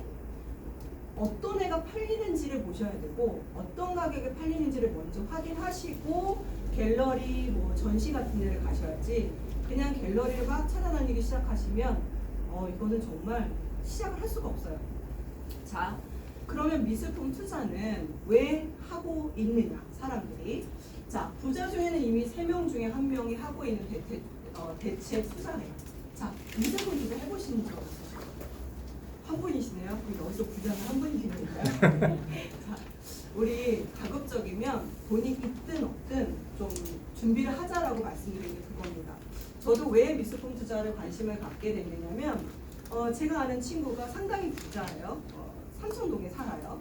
정말 거기는 뭐 제야부터 시작해서 꽤 좋은 사람들만 사는 동네죠. 자, 그런데 이 친구하고 소나무에 대한 재테크도 얘기하고 금, 뭐 채권, 뭐 부동산, 뭐 기본적인 뭐 부동산에 관련된 뭐 대체 투자는 다 얘기합니다. 근데 갑자기 그림 얘기를 하는데 제가 꽉 하고 머리를 맞은 거예요. 저는 그림을 하고 있지 않았었거든요. 그래서 너는 나하고 얘기를 할 수 없구나 이런 느낌이라서 그럼 나도 배워야겠다라고 생각한 게 2015년도였어요. 근데 그때도 미술품 시장이 그렇게 활성화되고 있지 않았는데 제가 그때 시장 조사를 해보았을 때 느낌은 뭐였느냐면 그때 시점으로 약 3배 시장이 활성화되겠다라는 거였습니다. 자, 지금은 어느 정도 수준일까요? 7년이 지났습니다. 그 3배 시장에 거의 도달했고요. 그러면 이제 성장이 멈춘 걸까요? 지금 시점에서 약 2배 정도 더 성장을 할 겁니다. 네. 그러면 앞으로는 미술품에 대한 얘기들을 대체 투자로서는 계속 갈 수밖에 없다는 거예요. 왜? 선진국이 돼가고 있다는 거고요. 또 모든 그 미술품 시장은 가장 기본적으로 유동성을 먹고 자랍니다. 돈이 흘러다녀야지만 여유가 있어서 그 미술품을 사게 돼요. 자, 최근에 저희가 겪었던 시장은 어떤 시장이었죠? 굉장한 유동성 시장이었죠. 그렇기 때문에 미술품 시장 쪽으로도 굉장히 빠른 시간 안에 들어갔던 건데요. 그러면 성장을 앞으로도 더 할 거냐? 할 거다라는 거예요. 왜냐? 기본적으로 시장에 흘러들어갔던 물건들이 부동산으로도 흘러들어갔고 그 부동산에서 팔아서 매각 차익이 생길 거잖아요. 그 매각 차익에서 세금 처리를 해야 되는데 세금 털 수 있는 방법이 없어요. 그래서 여전히 미술품은 시장이 유동성이 있을 때나 유동성이 끝났을 시장이나 여전히 대체 투자로는 상당히 메리트가 있습니다. 자, 그러니 여러분들이 당장 미술품을 사라는 얘기가 아니라 미래 시장을 준비하시라는 얘기예요. 자, 그래서 투자를 상당히 많은 사람들이 저렇게 다양한 애들 중에서 하나의 대체 투자로 부자들은 하고 있다라는 거고요. 여러분들이 보고 계시는 그 보고서가 부자 보고서 중에 내용을 캡처한 겁니다. 자, 그러면 미술품은 재테크로서 의미가 있느냐? 수익률은 괜찮아? 인 거죠. 자, 여태 동안 우리가 안정적이라고 부르는 SP500이라고 하는 그러니까 주가를 추정하는 지수죠. 우리가 대체 투자를 주식을 잘 못할 거라면 차라리 지수 연동해서 가는 게 오히려 수익률이 더 높다고 하잖아요. 그 S&P 500 지수를 따라서 25년 동안의 상승률과 이 미술품 시장의 평균을 비교를 해봤더니 미술품이 더 낫더라는 겁니다. 즉 주식 시장보다도 훨씬 더 미술품의 시장이 안정적이었다라는 거죠. 자, 물론 단점은 있어요. 모든 주식이 그죠? 모든 주식이 다 성공하지 않죠. 모든 미술품도 다 성공하지 않아요. 그래서 여러분들은 제발 이상한 미술품 사지 마세요.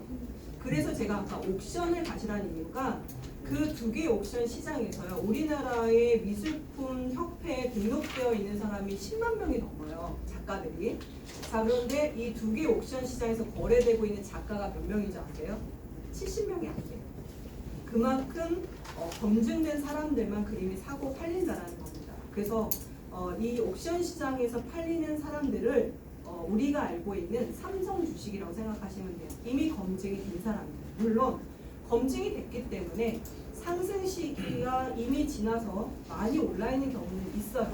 하지만 우리가 삼성이 어느 정도 가격이 좀 조정을 받으면 제가 시간을 오버하고 있는 거예요. 네.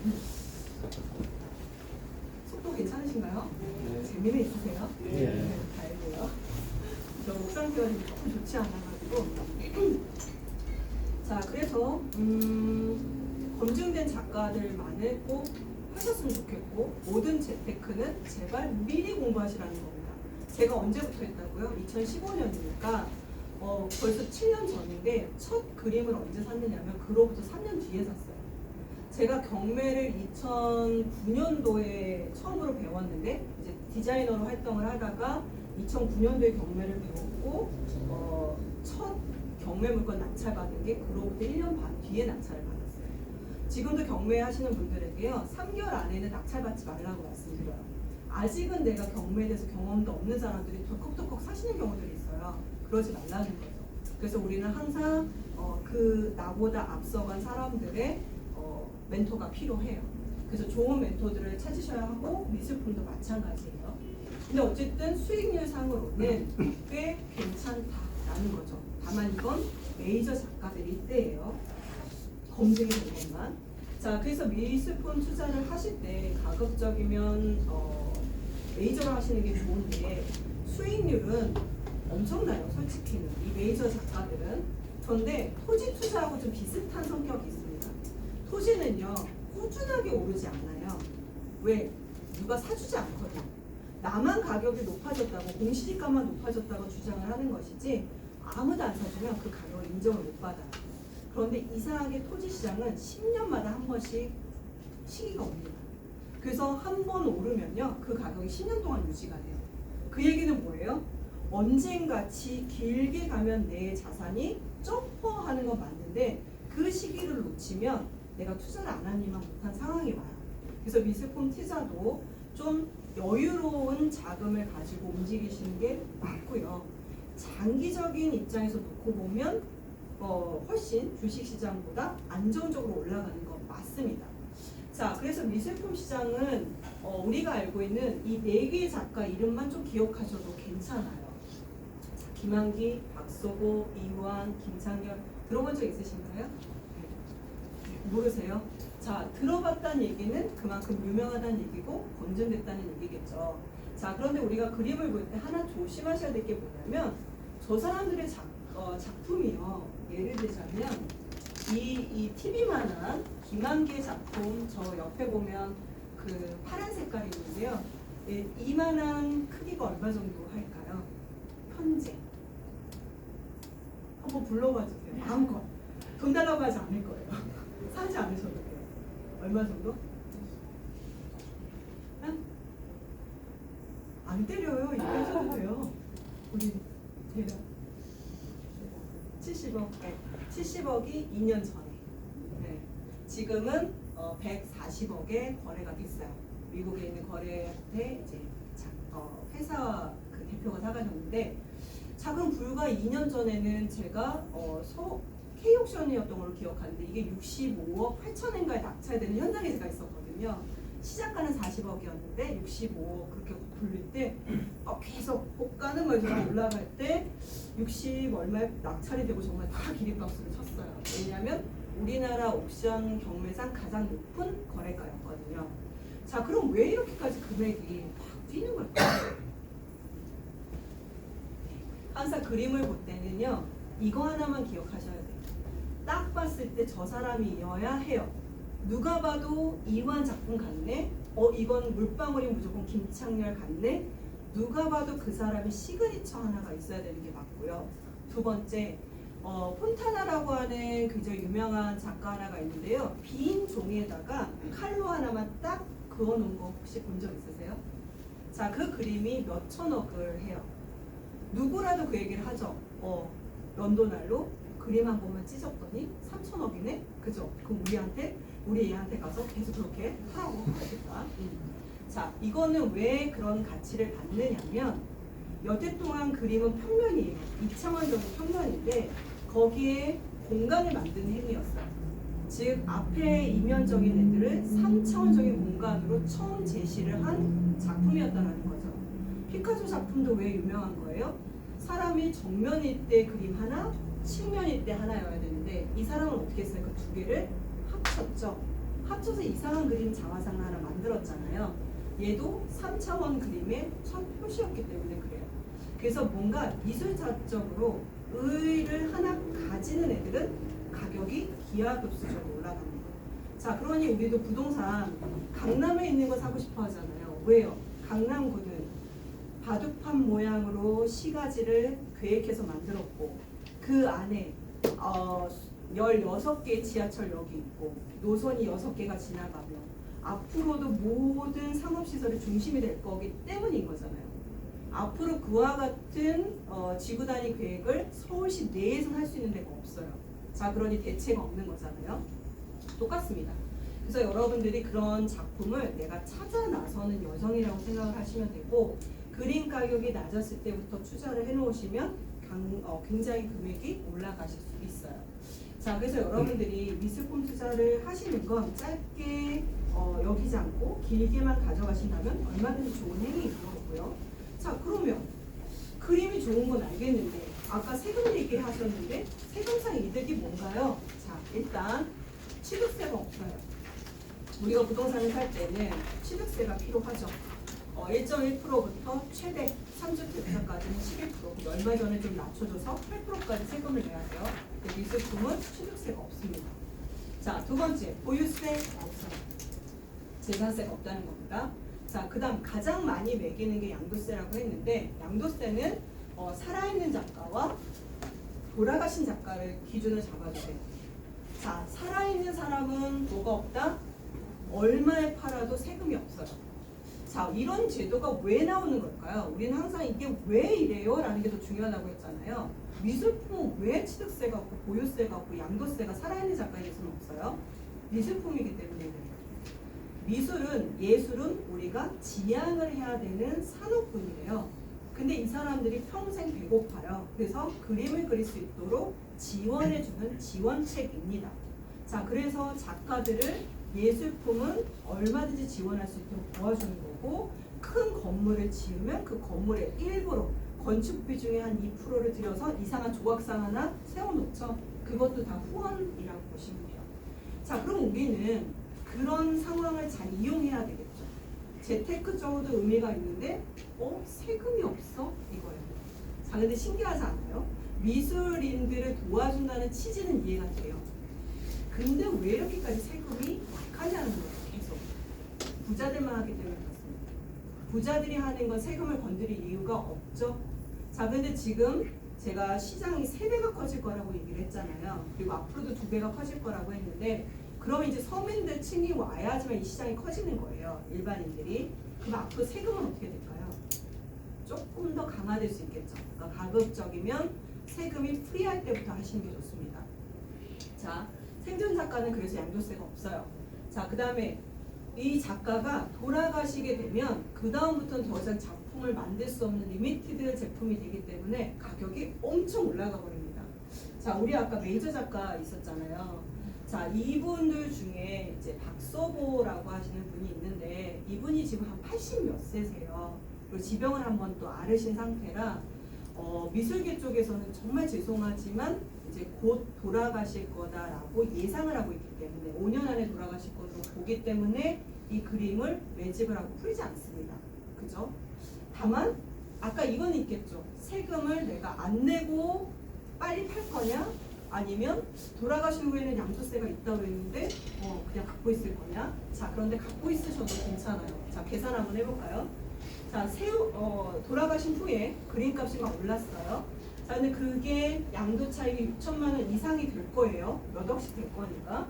자, 그러면 양도 차익이 만약에 우리가 1억이라고 볼게요. 자, 1억에서요. 경비율을 90%를 인정을 해줘요. 자, 이거는 오래 보관을 했을 때인 거고요. 낮춰도 80%예요. 그러면 20% 정도만, 즉 2천만 원 정도만 내가 벌었다고 인정을 해주는 겁니다. 실제로는 1억을 벌었어도. 그런데 그게 또 전부가 아니에요. 그 2천만 원에서 다시 22%만 세금을 매겨요. 기준도 1억에서 2천으로 내려줬는데 거기서 22%만이니까 한 400만 원만 세금을 내면 돼요. 이거를 계산을 해보면요, 전체 세율 중에 2, 3%가 안 되는 거예요. 내가 버는 것을. 자, 그러면 아까 우리가 법인 투자를 했을 때 개인보다 반 정도 세금이 적게 들어가는 행위였잖아요. 그러면 미술품이 나는 아직 모르지만 정말로 14%처럼 주식만큼 내가 잘만 사서 수익을 낸다면 2%밖에 세금을 안 내는 미술품 투자를 하지 않아야 될 이유가 없다라는 거죠. 자, 그러면 소득은 계속 늘어날 거고 사람들이 대체 투자를 계속 찾게 될 거고, 그런 의미에서 세금도 약하다고 한다면 이 시장은 작아질 이유가 없습니다. 자, 그리고 지금 그 서울 옥션이라고 하는 곳에서 최근에 이제 신세계에서 이 서울옥션을 인수를 해요. 물론 같은 회사 계열이긴 합니다. 자, 그런데 얘네들이 왜 신세계에서 이 서울옥션 메이저 회사를 인수를 하는 거냐면 보석을 경매에 똑같이 넣기 위해서 그랬어요. 지금은 그림만 해요. 이 옥션 시장에서 그림만 팝니다. 그런데 이제부터는 보석도 팔게 될 거예요. 자, 그럼 시장이 얼마나 크게 될 건지는 여러분들이 이해를 하셔야 된다는 거고, 그러면 미술품만 이렇게 투자가 되는 건가요? 자, 이거는 뭘로 이해하시면 되냐면 동산 투자가 유행할 거라는 거예요. 동산 투자. 우리가 여태 동안 부동산, 즉 움직이지 않는 자산들에만 투자를 했거든요.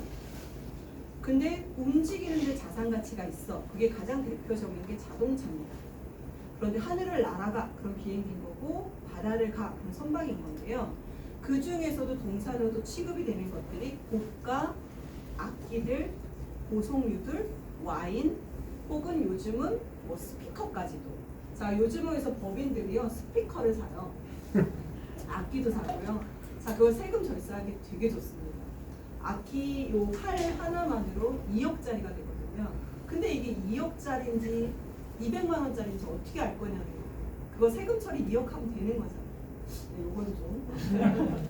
자, 그래서 우리가 다양하게 이런 그 요소들을 다 가지고 가면 굉장히 돈을 세금을 절세하면서 내 돈을 많이 불리실 수 있어요. 자, 그리고 또 하나 기억해 주시면 좋을 게 우리는 지금 법인에 대해서 보고 있잖아요. 자, 법인이요 1,000만 원 이하의 작품을 사면은요 이걸 다 경비 처리를 해준대요. 무슨 얘기냐면 제가 이런 복도나 이런 곳에 그림을 하나 걸어놓고 싶어요. 자, 그런데 그 그림은 그게 사업상 도움이 되는 거야? 사업상 도움이 된다고 인정을 해주겠다는 거예요. 자, 그러면 1,000만 원을 내가 그림을 사서 재테크 목적으로 사더라도 경비 처리로 인정을 다 되니까 내 입장에 세금 낼 돈으로 그림을 사는 거고요. 그 그림이 나중에 잘 성장을 해서 그 작가가 나중에 정말 1억짜리 제품이 되더라도 그거에 따른 뭐가 없다? 양도세금이 없게 되는 거죠.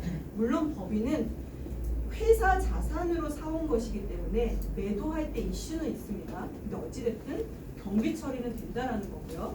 자, 그 다음에 이걸 렌트로 할 경우도 있죠. 만약에 아까 1,000만 원짜리는 메이저 작가들 거는 우리가 사오기가 어렵잖아요. 그죠? 이완 작품 같은 경우 뭐 이런 것들은 뭐 이만한 거에 한 4, 5만 원씩 하거든요. 4, 5억씩 하거든요. 자, 그럼 그런 작품들을 우리가 뭔가 투자를 해오고 싶은데 경비 처리 범위를 넘어서게 되면 어려울 때 그림을 렌탈해 오는 방법들이 있어요. 그래서 이런 세금을 돕는, 즉 의사분들에게도 세금을 절세하는 방법을 많이 제시하기 위해서 이 렌탈이라고 하는 개념들이 이제 준비가 되고 있고요. 지금 저희도 법인을 만들어서 이 병원에 렌탈을 해서 경비 처리하실 수 있는 시스템을 한 한두 달이면 이제 가동이 될 거라서 그때 또 뭐 관련된 내용들은 보내드리도록 할게요. 그래서 개인 사업인 병원에서도 구입은 인정받지는 못하시지만 렌탈은 여전히 똑같이 가능합니다. 그래서 지금 꽤 병원들에서도 미술품을 통한 경비 처리를 하면서 가고 계시고 있다라는 점 이해해 주시면 좋을 것 같습니다. 자, 오늘 강의가 여기까지 있네요. 오늘 법인으로 시작을 해서 법인을 내가 꼭 만들어야 되겠다라고 하는 기본적인 이유가 세금이었고요. 그 다음에 상가를 사서 내가 매도를 했을 때 즉시 매도를 할 수 있는 것, 그것도 시장에 유연하게 갈 수 있는 방법이었죠. 그 다음에 내가 공간 임대업이라고 하는 것들을 좀 더 가져와서 다양하게 수익을 낼 수 있는 방법들이 쇼핑몰도 있고 소모사무실도 있고 지금 같이 미술품까지도 있겠구나. 이렇게 굉장히 확장 가능한 아이템들이 많구나 라는 걸 좀 아시게 되는 기회가 되면 너무 좋을 것 같습니다. 자, 오늘 이렇게 해서 세미나를 끝내도록 하고요. 질문 조금 빨리 끝나서 한 5분, 10분만 질문 한두 개 좀 받아볼게요. 생각 잘 들었고, 네네. 그 법인으로 하면 이제 개인 일때보다 수익을 많이 쌓을 수 있어서 효율이 좋은데 그 수익이 결국에는 법인에 쌓이는 거잖아요. 네네. 근데 그거를 이제 법인에 쌓아놓고 개인이 가져올 때 세금을 내야 되는 거 알고 있는데 이렇게 세금을 줄일 수 있는 효율적인 자, 방법이 이렇게 볼게요. 두 가지 얘기 드릴게요. 먼저는 자꾸 법인에 있는 돈을 빼오려고 하세요. 자, 왜 빼오려고 하시죠? 내가 어떨 때 돈을 쓰실 거죠? 뭐 예를 들어서 뭐 자식 교육비로 쓴다든가 아니면 뭐 개인 투자를 또 따로 싶다든가 아니면 뭐 법인에 있는 돈은 마음대로 쓸 수가 없잖아요. 네, 맞아요. 네. 그래서 마음대로 쓰기 위한 용도를 옮길 때 또 세금 또 내고 가져와야 됩니다. 네. 세금을 이제 만약에 가져오시는 방법은 세 가지가 있어요. 내 그 원천징수에서 3.3%를 제하고 오시거나, 그 다음에 직원 급여 내가 대표로서 급여를 가져오시거나, 배당 15.4%를 내고 가져오시는 건데요. 이 가져오신 세금에서 내가 총 합산이 되더라도 그 미리 냈던 세금을 제하고 왔어요. 그러니까 이중화가 되시는 건 아니고요. 그 다음에 이 법인은 애초에 많은 자금을 다 넣으시는 게 아니고요. 우리는 결과적으로 뭔가 자산을 만들고 싶은 거잖아요. 돈을 왜 빼가시나요? 라고 하면 제일 많이 쓰신 게 결혼 자금이에요. 그래서 대부분 가족의 결혼이 있을 때 혹은 뭐 집을 사야 될 때 이럴 때인 건데, 그 자금을 빼오실 때는 내가 어찌됐든 그 개인 주택만 빼고는 세 가지 방법으로 나눠서 세금 구간을 낮춰서 갖고 오시면 되는 거고요. 그 다음에 이 법인에서 돈을 빼오지 않고 얘 스스로 두다가 가장 큰 목적은 뭐냐면, 내가 60세나 이후에 회사를 그만두게 됐을 때 이 자금을 가지고 계속 내 월급을 지불을 받으면서 이 재산을 쭉 유지시키시는 거예요. 그러니까 내가 만약에 재산이 너무 많으신 분이라면 그것도 법인으로 만들어서 월급을 받는 게 맞고, 너무 자그마한 돈을 갖고 계시는 분이더라도 이걸 굳이 빼와서 세금 다 빼서 나한테 쓸 이유가 없다라는 거죠. 어쨌든 그걸 가지고 다시 나는 뭔가를 사서 굴릴 거니까요. 그러니까 자꾸 법인을 안 해보신 분들이 혹은 하지 않으신 분들이 꼭 법인에 대해서 좋게 생각을 하셨다가 법인 그거 자금 함부로 못 빼온다던데요. 그 다음에 빼올 때 어차피 이중과세 같은 거 될 수도 있다던데요. 이것 때문에 안 하세요. 근데 잘 생각해 보시면 부자들 중에 법인을 안 갖고 계신 분은 없어요. 오히려 법인 자금을 개인하는 건 상당히 많은 방법이 있습니다. 네. 그건 나중에 개별적으로 그래서 오히려 그거에 부딪혀서 안 하시는 것보단 하시고 경험하시는 게 좋고요. 그리고 그 방법들을 저희가 많이 알고 있겠죠. 그래서 물론 한꺼번에 빼오긴 좀 쉽지는 않아요. 하지만 좀 잘 굴리면 그것도 아주 어렵지는 않습니다. 네. 또 미술품 같은 경우는 생각했던 좋은 작품들 같은 경우는 장애가 없다는데, 그럼 저거는 대출, 담보대출이나 이런 게 아니니까 100% 현금으로 사야 되는 거예요? 네, 거의 맞습니다. 큰 금액들인데요. 담보대출을 제공하고 있는 곳들이 있기는 한데, 솔직히 우리나라에서는 불가능하고요. 원래 외국에서는 이 그 미술품에 대해서 담보 가치를 선정을 하는 감정평가가 있어요. 또 우리나라도 감정평가사가 있긴 하거든요. 근데 이게 다 옵션과 관련된 사람들이 만든 회사들이다 보니까 인정을 해줄 수가 없는 거죠. 그러니까 감정평가가 되려면 뭐가 돼줘야 되냐면 보험이 돼야 돼요. 이 보험업체에서 미술품의 감정가를 인정 못하겠다는 거죠. 그러니까 대출이 안 되는 거죠. 근데 앞으로 이게 어느 정도 검증이 되면 앞으로는 그것도 가능해질 거라고 보여져요. 그 병원에 렌탈을 미술품 같은 걸 하신다고 하는데 이게 병원에 어떤 도움이 되나요? 이런 거죠. 그러니까 예를 들자면 경비가 예를 들어서 제 개인마다 소득 구간이 있잖아요. 네. 내셔야 되는 구간이 있으실 건데 거의 화재보험도 비슷하게 좀 쓰이거든요. 그러니까 말하자면 내가 한 몇 천만 원 정도를 경비로 처리를 하면 24% 구간이 뭐 15% 내려간다거나 35%가 더 밑으로 내려간다거나 이건 건데, 그걸 활용을 해서 구간을 낮추시는 거고요. 그 다음에 이 그림을 사오는 거에 대해서 나중에 저희가 그림을 다시 사와서 돌려드리게 돼요. 이제 그거는 조금 좀 더 세세한 부분이라서 나중에 얘기를 해드릴게요. 네. 그러니까 어찌됐든 구간을 낮추는 행위라고 보시면 되고, 어쨌든 내가 그 구간 조금 낮추겠다고 더 큰 돈을 쓴 거잖아요. 참고로 연 달력안에 저희가 1년간 회계 교육이 있어요. 그래서 병원에서 어쨌든 비용을 만들면 그만큼 세금이 되는 거잖아요. 그러니까 비용을 할 수 있는 모든 것들을 저희가 그 병원에 맞게끔 안내를 드리는 거거든요. 그러니까 이게 약간 유기적으로 보셔야 되는데 아까 토끼 여러 마리 있는 것 좀 보여주시죠. 네, 제가 궁금한 거는 네. 미술품이 제 소유하고는 상관이 없는 거잖아요. 아, 이게 딱 렌탈만 가는 건 아니고요. 그 미술품을 소유하실 수 있는 것도 있고 소유했다가 매각하시는 것까지는 같이 묶어져 있어요. 네. 그냥 렌탈만 했을 때는 솔직히 경비를 조금 낮추겠다고 내가 많은 돈을 그러니까 말하자면 비닐링을 경비를 쓰는 거잖아요. 그래서 그걸 돕도록 하는 보조적인 수단들이 또 있습니다.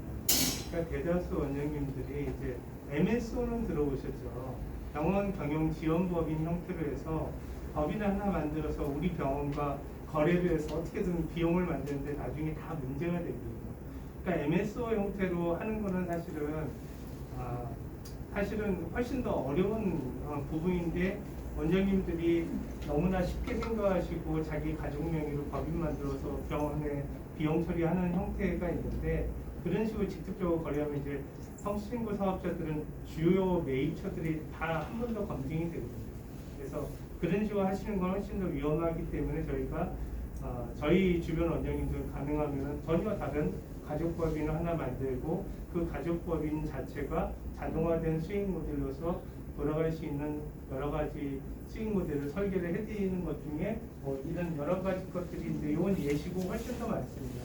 그래서 법인 설립부터 실제로 이 법인을 하나씩 갖고 있는 원장님들끼리 사실은 서로 이런 비즈니스 센터나 어떤 미술품 렌탈 같은 걸 통해서 서로 병원에서 비용 처리를 할 수 있게끔 저희가 브리핑을 해드리고요. 여기 금액이 안 나오죠. 어쨌든 여기 아까 5,500 나왔던 인터넷 쇼핑몰 같은 것도 사실은 병원으로 생명서 발행을 해드리고 수익금은 법인에 쌓여갈 수 있게끔 그런 식으로 이제 안내를 드리는 거예요. 그래서 이거는 오늘 사실 시간적인 제약 안에 너무나 많은 정보들이 갖고 이 많은 정보들이 사실은 다 필요한 건 아니잖아요. 원장님 상황마다 다 틀리기 때문에 저희가 사전 질문지를 이제 보내드리고 우리 병원과 우리 지금 법인의 상황에 맞게끔 체크를 해주시면은 저희가 지금 제일 이제 미팅이 많은 시기가 3월달까지 너무 정신이 없어서 이제 컨디션을 다 점검을 하고 우선적으로 빨리 미팅을 원하시거나 하는 분들은 저희가 상황 봐서 먼저 미팅을 잡을 수도 있고 아니면 이제 3월달 이후로 저희가 미팅을 해드릴 수 있거든요. 그래서 사전 질문지를 우선적으로 좀 보내주시는 분들에 한해서 저희가 추가적인 어떤 안내 같은 거를 드리고 1대1로 설명을 드릴 수밖에 없어요. 그래야지 아마 이해가 되실 거예요. 그래서 많이 아쉽지만 오늘 이런 것들이 있구나 하면 좀 이런 아이디어들을 우리 법인에 접목을 시켜보고 하나씩 밀려가면 좋겠다라는 것 정도만 한번 생각해 보시고 진짜 해볼 생각이 있다 법인 설립부터 나는 1인 기업이 좋아 아니면 나는 기존의 가족법인을 이런 식으로 우리가 만들었으면 좋겠어. 어떤 원장님은 실제로 이 쌀 소비 촉진을 할 수 있는 지원금이 상당히 많기 때문에 실제로 이 쌀을 가공하는 공장을 만드시는 원장님도 계시고 여러 사례가 많습니다. 그래서 그거는 우리가 같이 이제 만들어 가시면 될 것 같고 나머지 아쉬운 거는 또 별도의 일정을 잡아서 하도록 하겠습니다. 그리고 여기 이제 저희 연 달력을 이제 연초에서 만든 게 있으니까 연 달력하고 배지 하나씩 받아가시고요. 궁금한 거는 이제 저희 개별적인 어떤 질문 통합할 때 그때 좀 해주시면 좋을 것 같습니다. 설문지를 보내주십니다. 네네, 다 개별적으로 보내드릴게요. 네. 오늘 수고 많으셨습니다.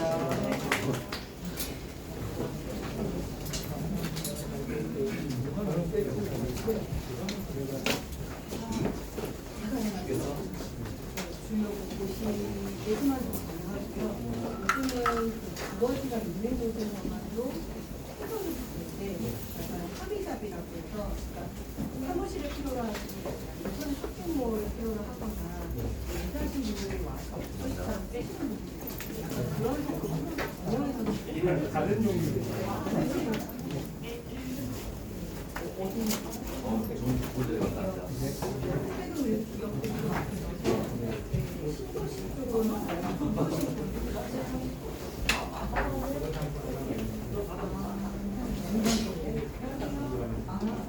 그러시면 정원식의 땅소는 좀 어렵고요. 방을 좀 조그맣게 쪼개서, 그러니까 만약에 뭐 60평이면 60평은 박산이 많이 주잖아요. 거기다 책상이나 뭐 이런 거 갖다 놓는 거죠. 그렇게는 이미 되는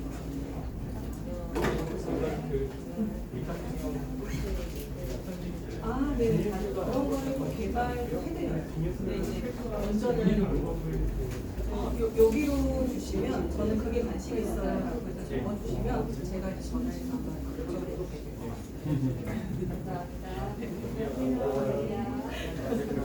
네, 고생했습니다. 네, 네. 네. 네, 네. 잘하고 있어요. 어디 나오셨어요? 아, 경매 물건을? 거기에 제가 잘못 찾았어요. 거기가 그래서 정확히 파악이 안 돼가지고.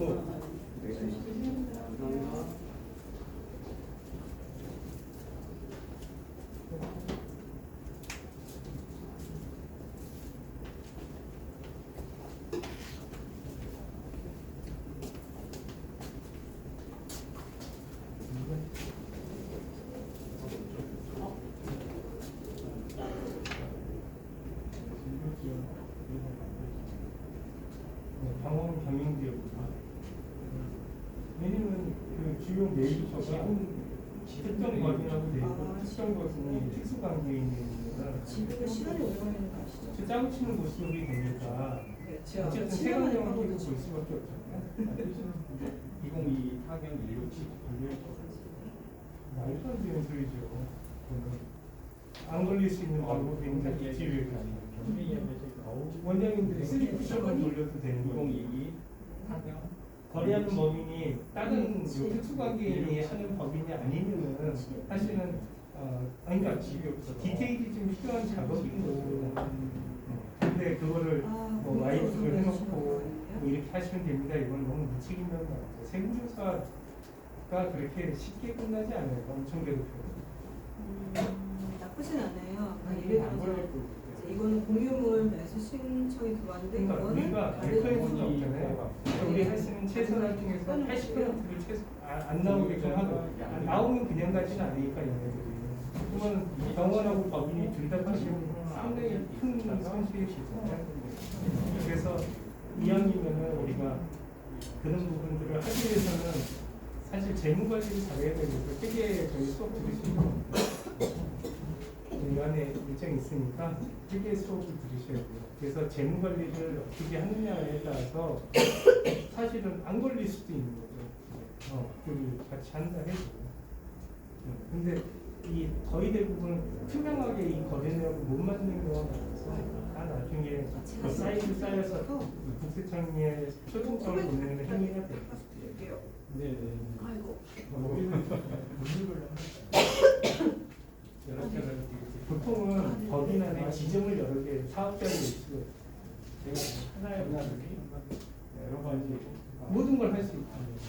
모든 걸 할 수도 있고 필요하다면 뭐 아들을 따로 할 수도 있고 뭐 여러 가지 방법이 있고. 아 오늘 너무 잘한 것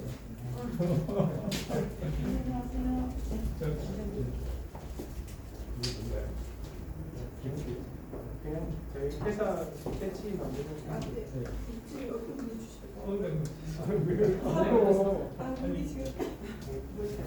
네, 카드. 네, 안녕하세요. 차 여기 있어요.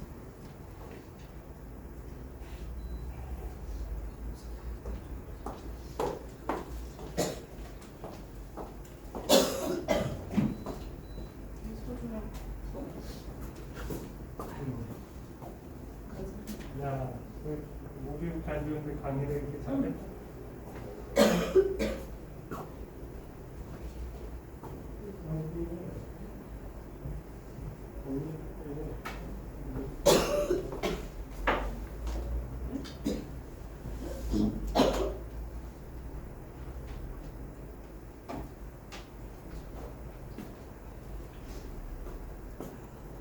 차는 바꾸거든요. 아니요, 택시 타고 영어 틀리면 다시 합시다. 그리고 오늘 강의하고 오셨는데 웬일 또 하려고 하니까 지금 사례하는 시간에 아니 바로 이제 얘네들 미팅 잡히면 어떻게 할 건지 얘기를 해야 돼. 지금 사례하는 시간에 내일 지금 네, 치우는 거 애들 시키자. 가야지.